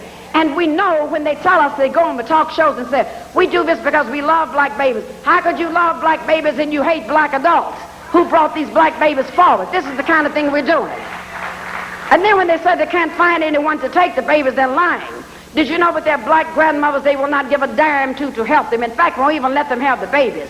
I remember telling Brother Khalid that I took some grandmothers downtown in Philadelphia one day, and I took them to the social service department because these grandmothers came to me and said they won't let us raise our own grandbabies. And I went down there to the white social workers, because you know that's who was down there with their black lackeys. But I went down there and I asked them, I said, what's wrong with these grandmothers? They said they don't qualify. I said, well, what are the qualifications? Run them down to me. Why are we standing here? Well, we went out to their houses, and we noticed that they didn't have several entrances and exits. I said, you don't need but one door to get in and to get out of it. This is what you were looking for. They said, we looked in the refrigerator, and we didn't see the right types of food. I said, well, what did you see? Well, we didn't see any cauliflower, and we didn't see any ridiculi, and we didn't see any cilantro, and all of these type things of a name. I said, but I bet you saw some collard greens and some spinach that gave you more vitamin C than most of these things that you have named that kept them good. And they said, we went into the bedrooms, and we didn't see enough bedrooms. I said, I had 3 sisters, and we all slept in the same bed, and we're more successful than any of you down here. What else did you need to see? What else do you need to see? I said, and besides, before I stand here and explain anything more to you, these grandmothers can cook sweet potato pies that are so good you have to take off your shoes and wiggle your toes in order to enjoy it, to eat it. I said, this kind of thing. But I'm saying that they're selling and marketing our babies because we have not come forward. And this is what causes animosity. It would also put economics back into our community. It would also put a sense of belonging. It would put heritage back. It would put ethnicity back in there. And it would give them a warming of, and it would also give them a chance of reunification once we have to get their mothers straightened out. And these are the things that we are not seeing. But I tell you that in order for us to do any of that, our last thing that I want you to understand, which Nathan had mentioned earlier, is that, let me tell you, they are trying by any means necessary to annihilate each of us. They are really trying this. I mean, we used to hear genocide and the word we say, oh, that's rhetoric. Let me tell you why that is not rhetoric. Nathan was very kind when he said that nowhere in the world are white folks reproducing themselves. That's true. But let me put it another way. The white man's sperm is drying up, and I wish that I'd be here when the last drop is gone, because this is the kind of thing that we're seeing that's going on, that's happening right now in our communities and all over this country. This is the kind of thing that is going down. It's happening right now. And they're telling us that they said that there are too many children in the world. And there are too many children, yet it is the black children that they're giving the Norplant to they'll keep them from being fertile for 5 years. And since the jury is still out on it, we have never understood that when you hear them talking about abortion and choice and pro-choice, they're talking about white folks. When they talk about us, they're talking sterilization. This is the kind of thing that they want. And yet they tell us we have too many children, while out there they're test tubing, they're cloning, they're surrogating, they're even turkey basting with white folks in order to give them more children. So I'm saying these are the type things that we need to appoint small groups and small committees to look at. Now, some of us can continue to work around the continent and around the world, but some of us got to look at these issues right here. Because do you remember the reason why this government is beholden to Israel and to the Jews? They got themselves strong in this country, then they staked out Israel and a claim for themselves. We're going to have to get ourselves strong right here before we can actually help Rwanda and Haiti in the way that we think they ought to be. I called upon you brothers, and I'm sorry, and sisters, I hope you will join with me. I know there are some of us sisters who are very, very strong, and it depends on how we define strong. I am strong too. I know a lot of strong people. But I still say we need the brothers really at the helm helping us to deal with this. We absolutely do. And the reason why I call upon every brother in this room and every brother in New York and throughout this country to come out of the closet. Now, I don't mean the sexual closet. I don't mean that closet. And when I say come out of the closet, I'm calling for all black men to come out of the closet. I'm calling for you, Mr. Black Xerox. I'm calling for you, Mr. Clorox, and for you, Mr. IBM, because I know you think that you don't know what IBM means. I be moved, and you may be moved at any time, at any day. Because I know when you're in these corporations, you believe that you're safe and that nothing will happen to you. I'm calling on you, Mr. Democrat and Mr. Republican, because black folks tend to forget what they are and they say, oh, I'm a Democrat, I don't do this, I'm a Republican. You cannot put those parties before you put the race.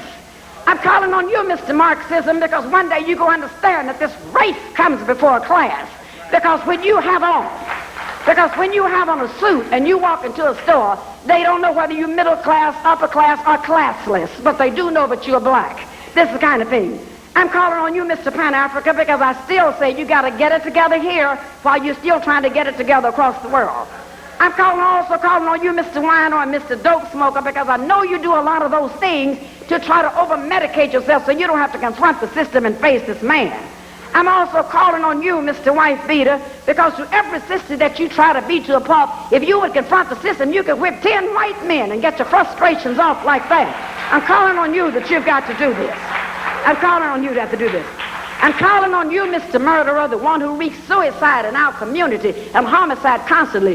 If you must use a gun, then you need to read one of Nathan's articles that says it's time to turn the guns the other way. If you must begin to deal with this. I know it's and I'm calling on the husbands and the lovers, and I'm certainly calling on Mr. Black back to Africa. Because let me tell you, we can stay back there, but the reason why you got to come here, do you understand that the pyramids are now under repair? And the last I heard and the last I saw, they didn't have no black folks helping to repair, so just understand that and see who's getting the money. And I'm certain to call Mr. Black, I love America. And the reason why I say, Mr. Black, I love America, I want you to open your eyes to people who speak the two games. If you remember the NAACP Unity Conference, remember that? When they were all sitting inside trying to talk about a black issue, and your dear beloved Cornel West runs out of there, runs across the street, and hugs the enemy. Do you know if that had been in World War II, the brother would have been shot, running out across the street to hug some enemy. And now plans to write a book with the same man, and before you know it, you'll be the first out in the bookstores because the white folks said to do it. I'm saying that exactly. I'm saying that there are three kinds of black people in the struggle, because as Attorney Maddox has said, there's war. There are three kinds. There are those who make it happen, there are those who watch it happen, and there are those who don't know what happened. We must become those who make it happen, because I'm telling you, power is not shared, power is seized. And until we understand that, we must begin to seize the power from the man. And I'm telling you, power, we don't do it accidentally. We have got to set some goals. We got to set goals and determine when we want to do this kind of thing. If we want to be free by the year 2000, we got 5 years from now to get it done. But we can't wait for 5 years. We need to know what we plan to do 3 months from now, what we plan to do 6 months from now. We need to know what elected officials we plan to recall a year from now. We need to know those out of 5 sides of the mouth 2 years from now. We need to set those goals. And it's okay if we sometimes miss our goal by a week or by a month or whatever it is. It was Dr. Benjamin Mays, the president of Morehouse College, the late president, who told us black people about setting goals. He said, the tragedy in life does not lie in not achieving your goals. The tragedy lies in having no goals to achieve. And this is one of the things that we need to begin to look at. And I tell you that as Attorney Maddox and as Attorney College, and I hope that you brothers and sisters will always have some form of protection around these brothers, because they are too valuable to lose. If we can put protection around the President of the United States, if we can put it around foreign governments, those who are messiahs, those who have suffered for us, those who have put their life on the line for us, then we need to give them that kind of protection. Because let me tell you, everything they do, there are people watching, especially the Daily Hebrew, which you call the New York Times. These papers are watching you very, very carefully, and you must understand what goes down. Every time these brothers try to step forward, there's going to be somebody throwing a banana peel out. Every time they try to step backward, something is going to happen. If they try to move to the side, there's somebody knocking them. If they try to drive their car, somebody's going to try to rear end them or do the fender bending thing. Somebody's going to do them. But I want to tell Brother Khalid, who took the bullet in the leg and who took it for all of us, I want to tell Attorney Maddox, who suffered long and hard to pass this racist bar, and temporarily they have you on hold. And I want to tell you, lover and husband, that although you suffered very long and hard in the struggle for education, and yet not one of these black universities or black professors would dare to hire him at a school, I want to tell them, these 3 men, that I want you to continue doing what you're doing, and I want your brothers in here to continue doing what you're doing, and your sisters to continue doing what you're doing, and I want the slave theater to continue to do what you're doing. And let me just remind you of one thing. If you fall, try to fall on your back. Because if you can look up, you can get up.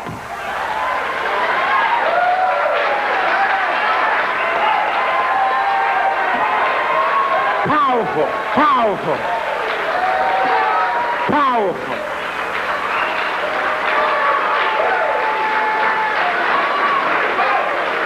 Powerful.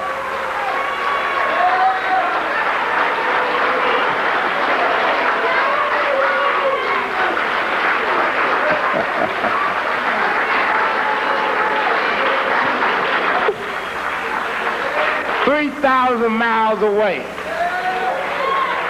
all the way from San Francisco, Doctors Julia and Nathan Hare. 3,000 miles away. Powerful. Serious. Serious. Amos mentioned a little earlier that the title is about a paragraph, but the main title is Black on Black Violence. Those of you who've taken the time to look at those works know that this brother is a scholar of the first rank. And usually we only talk to scholars of the second rank. Scholars of the second rank are very smart people who go to school and they're able to put everything that they learn in class into their head like it's a garbage can, and they're able to spit it back out, write papers, and do research. But the thing that distinguishes Professor Wilson from these scholars of the second rank is that this brother is able to take information, take it into his brain, rework it, and come with original concepts that are of service and of use to the liberation of his people. In the book, The Developmental Psychology of the Black Child, Amos is one of the first African scholars to speak of the concept of genetic memory, to speak of the idea that our history is contained in our genes. He's also one of the first writers to point out the fact that the African child, the black child, is superior at birth, and that the task for us is not to do what the second-grade scholars say, which is to overcome our cultural deprivation, overcome a deficit, but the task is to secure the advantage that we have. In other words, your child is born superior. This is documented by research, and it can be shown with various measurements how the black child is born superior. And your task as a parent is to help your child to maintain that advantage. Amos is one of the first scholars to challenge many of the traditional views that are held with respect to why there is black on black violence. And I don't want to fight his lecture today. I don't want to get into the things that he's going to cover. But I want you to think of his lecture while he's talking. You take notes and to try to apply some of the solutions that he has come to with respect to us collectively ending black on black violence. Okay, I didn't see you, Amos. That's why I didn't know where you were. I was kind of stalling. Okay, so to my right. Okay. Brothers and sisters, can you bring your hands together and let's give a good greeting to our speaker, Professor Amos Wilson.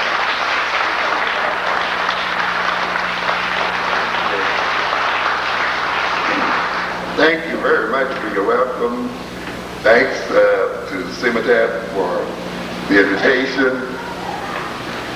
And it's a pleasure to talk with you here again today. I'm going to talk a bit today here about black on black violence, causes, effects, and cures. Related to my current publication, Black on Black Violence, the psychodynamics of black self-annihilation in service of white domination.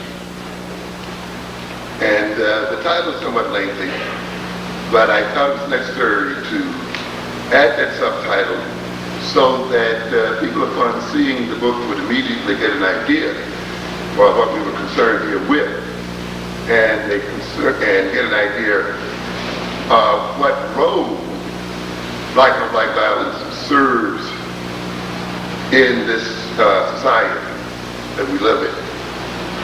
The black on black violence is not merely an expression of personal and individual anger, or just merely the result of a psychopathological personality, but it's more the result of a psychopathological social system. I wanted to impress upon people that black on black violence serves a social function, that in effect it becomes a necessary part of the functioning American system. In a sense, it operates to maintain this system. In fact, I had a book here, I read a quotation I took from Isaiah, I think it's 53, something like that, where he talks about the scapegoat here. Of course, people read that to imply that he's talking about Jesus, which is no problem because in a sense, Jesus is a supreme scapegoat as well, you see. He talks about the fact that this man who appeared to be afflicted of God, smitten of God, the man from whom we hid our face, whom we spurned, but upon whom we depended to maintain our own holiness. And it is our sins that he, takes upon himself. In other words, the sins of this country, the sins of this society are placed upon black people, and in particular the black male. And that black male is then used as a scapegoat and a vehicle for the sins of the society itself, and consequently helps to maintain particularly the white American society.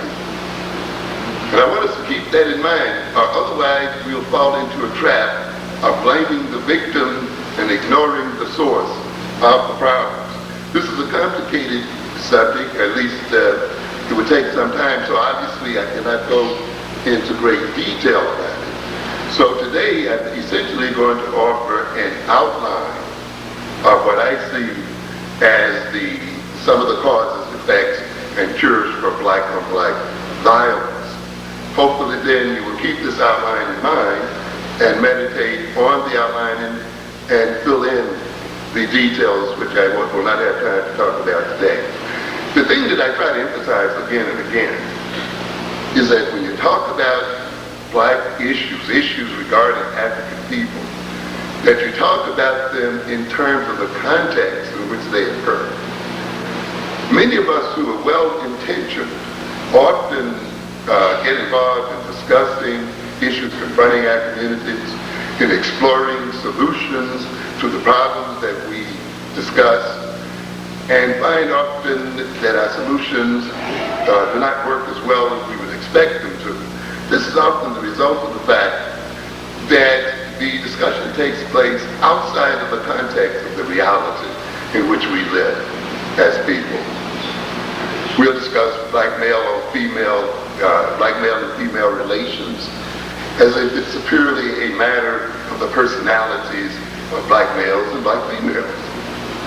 As if these personalities themselves are not personality representations of a social system. As if the fights or whatever struggles they may carry out are not at some level representative of a social structure. And therefore it requires that we to understand the dynamics of black male-female relations. We must understand how the social system in which these conflicts takes place contributes to those conflicts. The same thing occurs when we deal with the issue of the education of African children. We'll often then get caught up in technique, reading technique or things of this nature as solutions to the educational problems of our children. When we fail to ignore, when we don't look at the social context, we will see then, despite the fact of all of the techniques we may project, we still have educational problems. The same thing then must be looked at when we talk about black on black violence, or so-called criminality. It becomes dangerous not to look at the context of that so-called criminality of violence. We must recognize that crime of violence and violent expression, these are social products. People don't rob for the same thing in different cultures. They're not motivated to achieve the same thing in different cultures. In other words, the very objectives of a criminal activity, the very objectives of violent activity is socially determined. So what people rob for, what they decide to steal, the kind of black market activities they enter into and so forth, is determined by the cultural context in which they live, which indicates then that at bottom, the source and motivations of crime and criminality and violence and so forth is socially rooted. If you ignore the social context, then you will get engaged in blaming the victim and seeing then certain people as innately criminal. And of course, this is what this society would like for us to do, so that we can engage in self-blame and not deal with the system itself and the contribution it makes. It wants us to engage in this kind of thinking so that we can no longer perceive those that lead the society as the true criminals, and to deceive us into believing that this society itself is not crimogenic. That is, it is not the source of crime. Black on black violence is a manifestation of white on black violence. And to a great extent, it is a reaction to white on black violence. America is founded on violence. America is founded on the most gross criminal and savage activities of any other nation. You know, we often deceive. If you read white business publications, in fact, one evening I was with a couple of friends and we were looking through the New York Times magazine, and they were talking about business organization, management technique. And if you looked at it closely, it would appear that the whites were saying, we are where we are because we have management genius. And we know how to manage businesses. And we've taught the world management skills, marketing skills, advertising skills. And we're just great business people. Then another friend of mine, though, indicated, but they didn't tell you how they just came over and at the end of a gun took this country. And that the ultimate basis then for their being in business is not management skills. It's not the fact that they have MBAs from Harvard or Yale, or the fact that they go to the Wharton School of Finance. That's far after the fact that these people engage in wholesale murder, wholesale rape and robbery. And this is one of the realities, you know, we have to learn as people. We don't want to face the harsh realities of the way the world operates. And we don't want to look at nations and societies and their origins and recognize that when you look at them, you will see them originating in theft and robbery, rape and murder.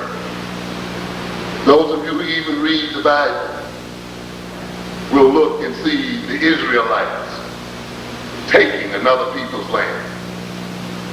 Even though they said they were promised that land, they still had to fight and they still had to run the inhabitants out. The inhabitants didn't say, welcome Israelites, it's yours, we're going somewhere else.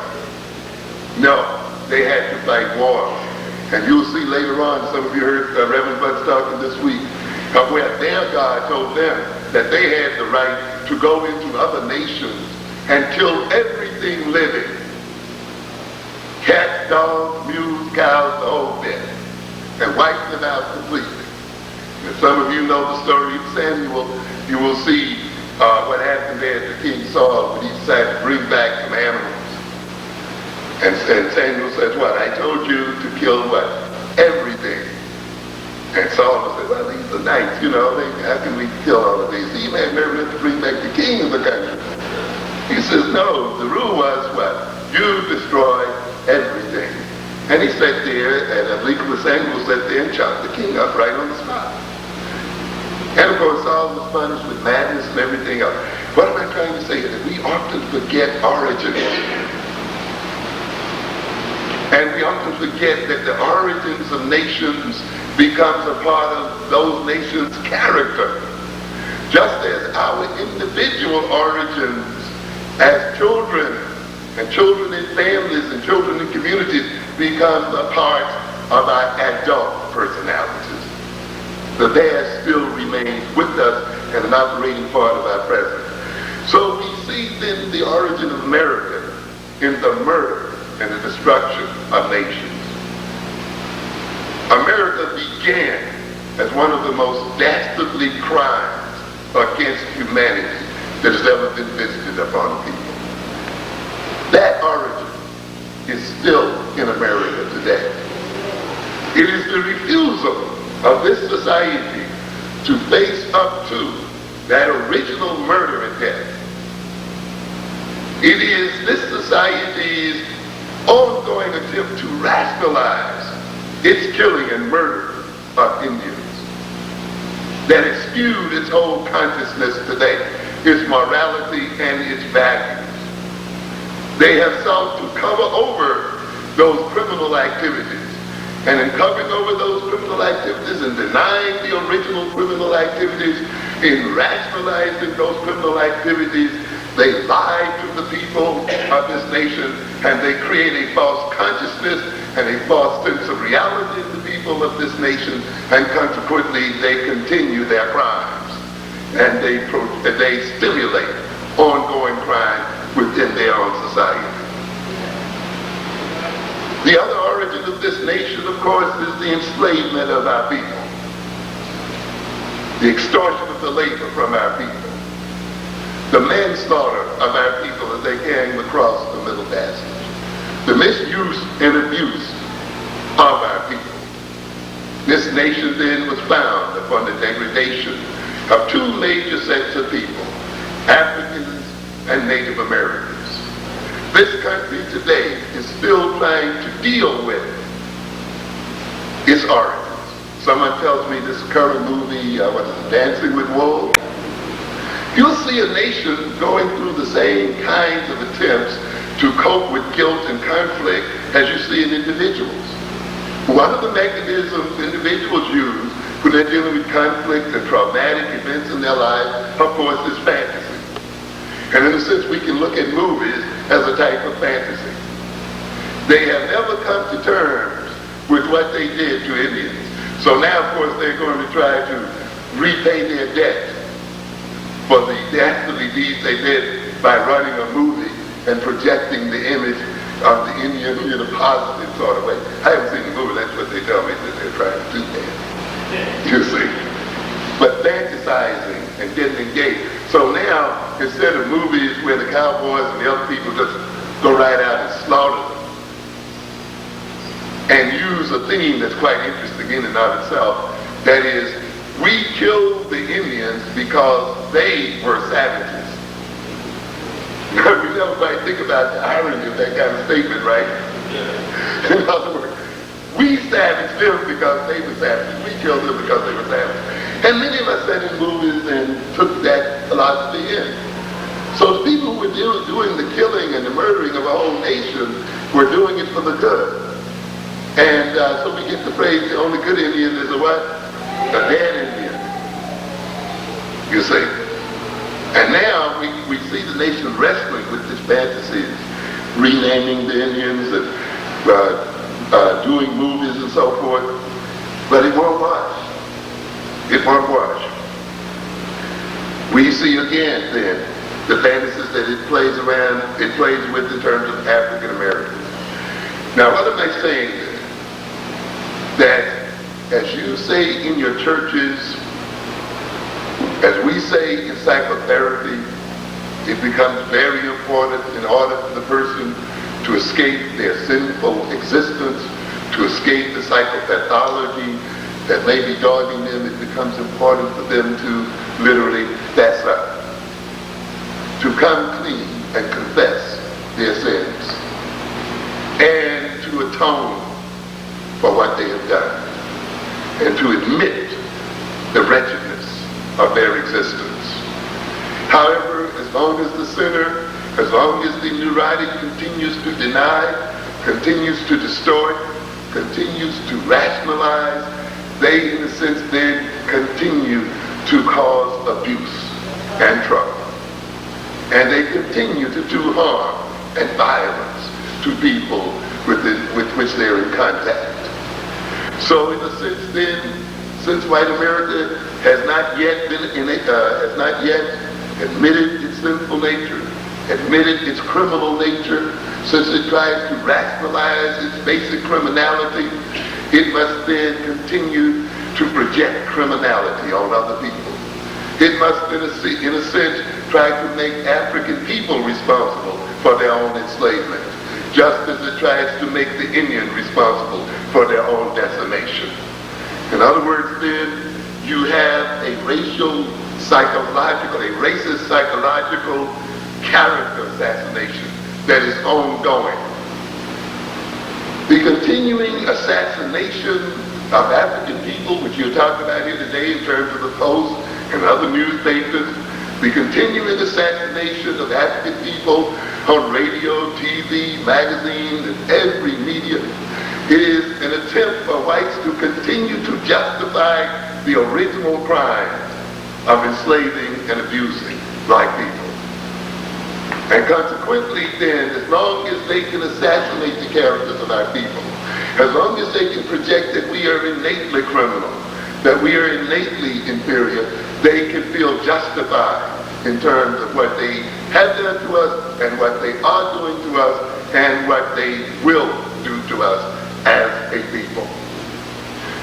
In order to deny their own criminality, they must then project that criminality on to other people. And you will see then a standard feature of white American society is that of projecting criminality on non-white people. Black people, Indians, Iraqis, it doesn't matter. As a matter of fact, a part of the New World Order is to demonize the third world and use that world as a means for attacking it and exploiting it and maintaining empirical control over it.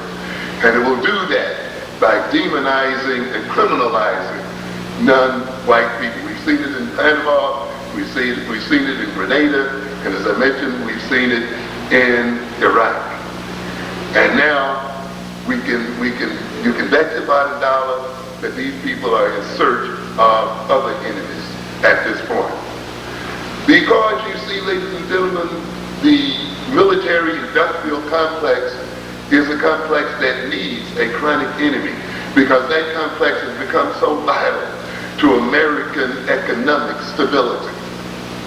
And so consequently, the nation literally has to stay in a permanent war mode if it's not to undergo drastic reorganization of its social and political system. Consequently, then, it is literally forced to demonize other people and to criminalize other people as a basis for maintaining its own economic and social system. And this is what we're talking about then when we talk about a scapegoat psychology. Some people were baffled when Bush, in the matter of a month or two, could turn Hussein from a friend into a devil. But when you understand what we call real politics, there's nothing baffling about it at all. Because the one constant that goes on in foreign policy is that of self-interest. And that's the only thing you're concerned with. If it maintains your self-interest, at one moment to say a person is your best friend, then you say that they're your best friend. If it maintains your self-interest to the very next moment to say that they're your bitterest enemy, then you say that they're your bitterest enemy, you see. And this is the kind of game. In fact, the phrase is that nations do not have permanent friends, they only have permanent interests. And consequently, when nations try to maintain their so-called internal coherence, they will make or break outsiders as a means of doing so. The black community then within this nation is used as that kind of regulating mechanism. It regulates the wholeness of the white community by performing the role of the scapegoat. This nation continues to practice direct white upon black violence. We see it, of course, in the lynching that occurred in Howard Beach, the lynching in Bensonhurst, the lynching in various other communities in the society. So even though we talk about lynching as something that occurred in the 1920s, 30s, 40s, 50s, we can see that lynchings are still a part of the American landscape this very day. We see, of course, direct assault on the black community through police brutality. In New York City and environs, I think we can list well over 300 or more cases, or approaching 400 cases or more, of police brutality against members of the black community. Of course, we're familiar with the King case out there in California, with cases that occur here and now. That means, ladies and gentlemen, through its police force, the white American society is directly assaulting the black community. And these are the cases we hear about. We must multiply these cases we hear about many-fold to get some idea of the continuing violence being practiced against the black community. We see violence even once it is practiced, as in Benson, her son, who returned home, which is quite a twist on the mythology we read about, by the way, comes home and finds 3 white males robbing his house, and is murdered by these 3 males. These males are arrested, indicted, the first one taken to trial, convicted, I believe it's 2nd-degree murder or something like that, and the judge gives him probation. And of course, we're familiar with the Bensonhurst outcomes. This is a major violence against the black community. kind of injustice sends all types of messages to the white community, of course, to let it know that it basically can attack the black community with impunity. It sends a message to the black community that we are extremely vulnerable, that our abuse will not be repatriated or will not be paid for, that we will suffer further injustice to being attacked as a people. It means then that the message is being sent out that we ourselves are unworthy people, and that we ourselves were fated to be the objects of violence of other people. And there are other implications I don't have time to go into today. So the thing that I want to impress upon you then is the fact that this is a violent society. When you compare this society to other societies in terms of the number of people in jail, its murder rates, assault rates, whether you're talking about blacks or whites, you will see that it is a number one in terms of violence. And I think Ralph Brown said violence is as American as his apple pie. And that is very true. And when you have then a violent society, it produces violence. When the white American society then projects criminality on black people, that is, stereotypically sees blacks as criminals, this is not a mere ego defense where they do that just to justify their treatment of blacks. You must recognize when a segment of the society is very powerful and has material and other influence over the subordinate segments of a society, their projections are not mere accusations. They are not mere stereotypes. They are not mere projection of negative images. When they have the power that they have, these projections presented by these powerful people become what we call creative efforts. In other words, they create and bring into reality the stereotypes that they project. Because in deceiving themselves and in making themselves deceive the black community as a criminal community, as an inferior community, in controlling then job opportunities, in controlling other material aspects of black life, in controlling education, in controlling health services and so forth, they then will organize these services, they will dispense these services, these jobs, and these opportunities in line with their projections, in line with their perceptions. And therefore they will create the material, social, and psychological conditions for driving large segments of our communities into criminal behavior. This, of course, is what we then call the self-fulfilling prophecy. Once the so-called criminals are created, then they use their concrete existence to confirm their projection in the first place and to justify what they were doing in the first place, and now you get caught up in a vicious cycle and a loop out of which it's difficult to break. And this is the kind of game that we are caught up in. America, being bred in violence, having originated in violence, as I've indicated, still practices violence very directly, but it also practices it insidiously and indirectly through what we call benign neglect. I think that's Moynihan's term, right? Benign neglect. How can neglect be benign?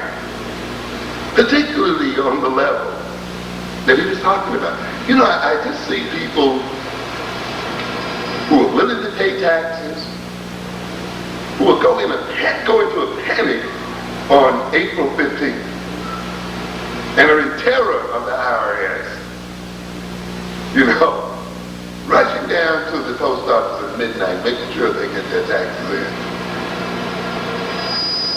People who will have unemployment, insurance or whatever, your compensation paid out of that check, Social Security paid out of that check before they can even get their hands on them. Who will pay sales taxes and all other kind of taxes and pay lotto and all this kind of thing. And yet accept the idea that the government should not be concerned with their welfare. Whose government is it? Whose money is it? And yet who feel ashamed when they may be unemployed to go to their own government and ask for aid and feel that they have the right to receive aid. The wealth and treasury of the government is a commonwealth. What kind of society is it that lays its wealth into a common treasury and then makes its citizens feel ashamed to benefit from that treasury? What kind of people are we that we buy that kind of philosophy? What kind of people are we that will have a nation that leaves some 30 to 40 million people uninsured in terms of their health, so that they can be devastated or not even be able to visit a clinic or a doctor, and yet saps them for money at every turn? This neglect then is not benign.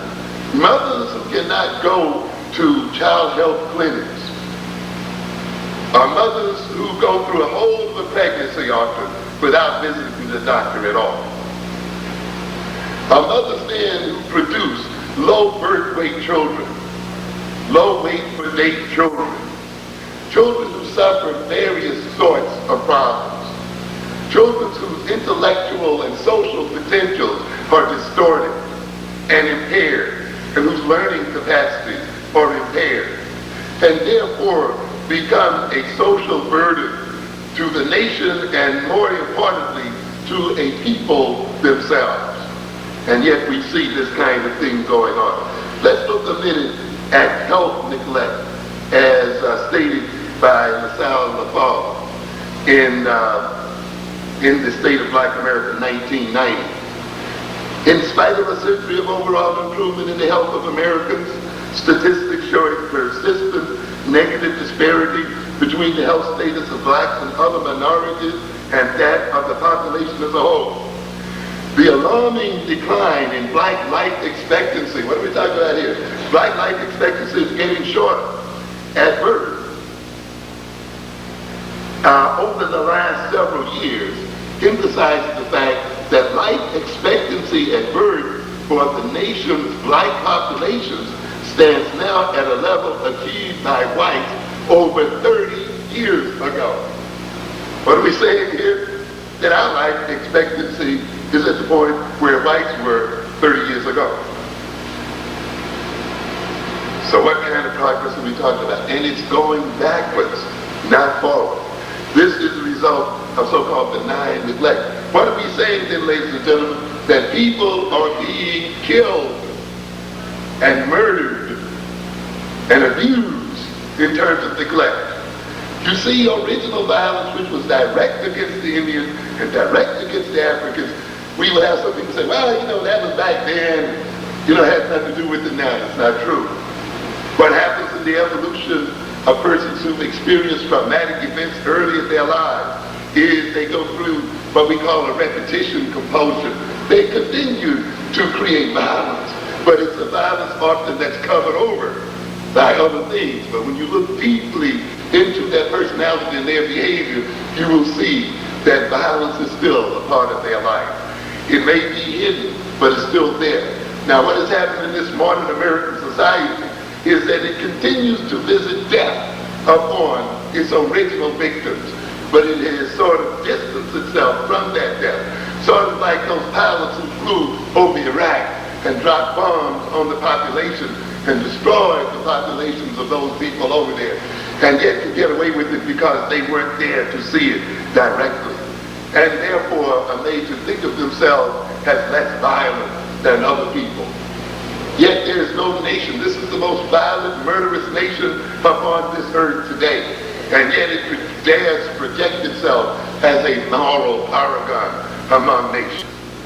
It is a nation that talks about how it does not want third world nations and to have atomic weapons and other weapons because they're irresponsible.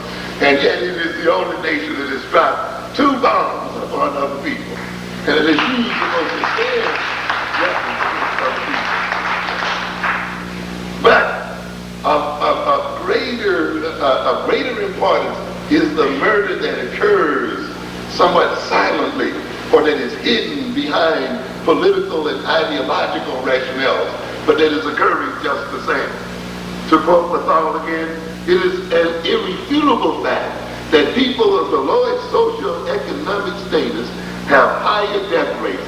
Almost every form of disease and disability is more prevalent among the poor. So to be poor is not to suffer from a mere absence of money and income. It is to suffer from a shortened life chance. It is to expose one's health to vulnerability, and ultimately it is to put oneself in harm's way.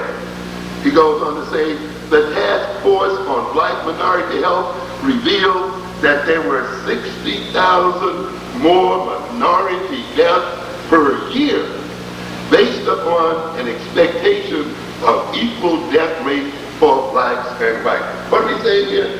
60,000 black people dying per year who really don't need to die if you had true equality and a responsible healthcare system in America. So to deny, neglect of money Hines and others does not have a benign effect on the black community. It represents death and degradation for that community. And it means again then that the criminal and murderous origins of America are still expressing themselves every day in the lives of our people. And this is the thing that we have to concern ourselves with. We have seen under the Reagan administration a tremendous transfer of wealth from the poor to the rich. And a lot of us talk about equality in this country, but we often don't recognize what equality would require.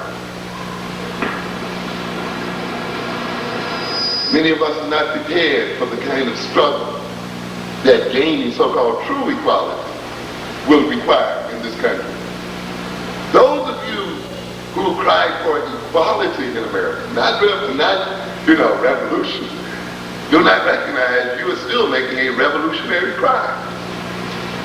To move blacks into equality with whites would be a revolution, in this country. It requires a tremendous reorganization of the society, ladies and gentlemen. A tremendous transfer of wealth and power from the white community to the black community. Some of us talk very easily about reparations. Well, reparations, of course, means what? A transfer and movement of tremendous sums of money and wealth into the black community from the white community. It means as well almost a complete reorganization of the white community's perception of black people and its relationship to black people. And there's serious questions as to whether white America is willing to undertake that kind of transfer of wealth and change in perception. It can pay Indians as long as they're out there on the reservations. But can it really pay black Americans and at the same time provide equality in this so-called system? I doubt it very seriously. In fact, when we look at the Reagan years, we'll see a situation where the top 1% of the society had an income increase of 85% before taxes. And at the same time, got something like a 23% reduction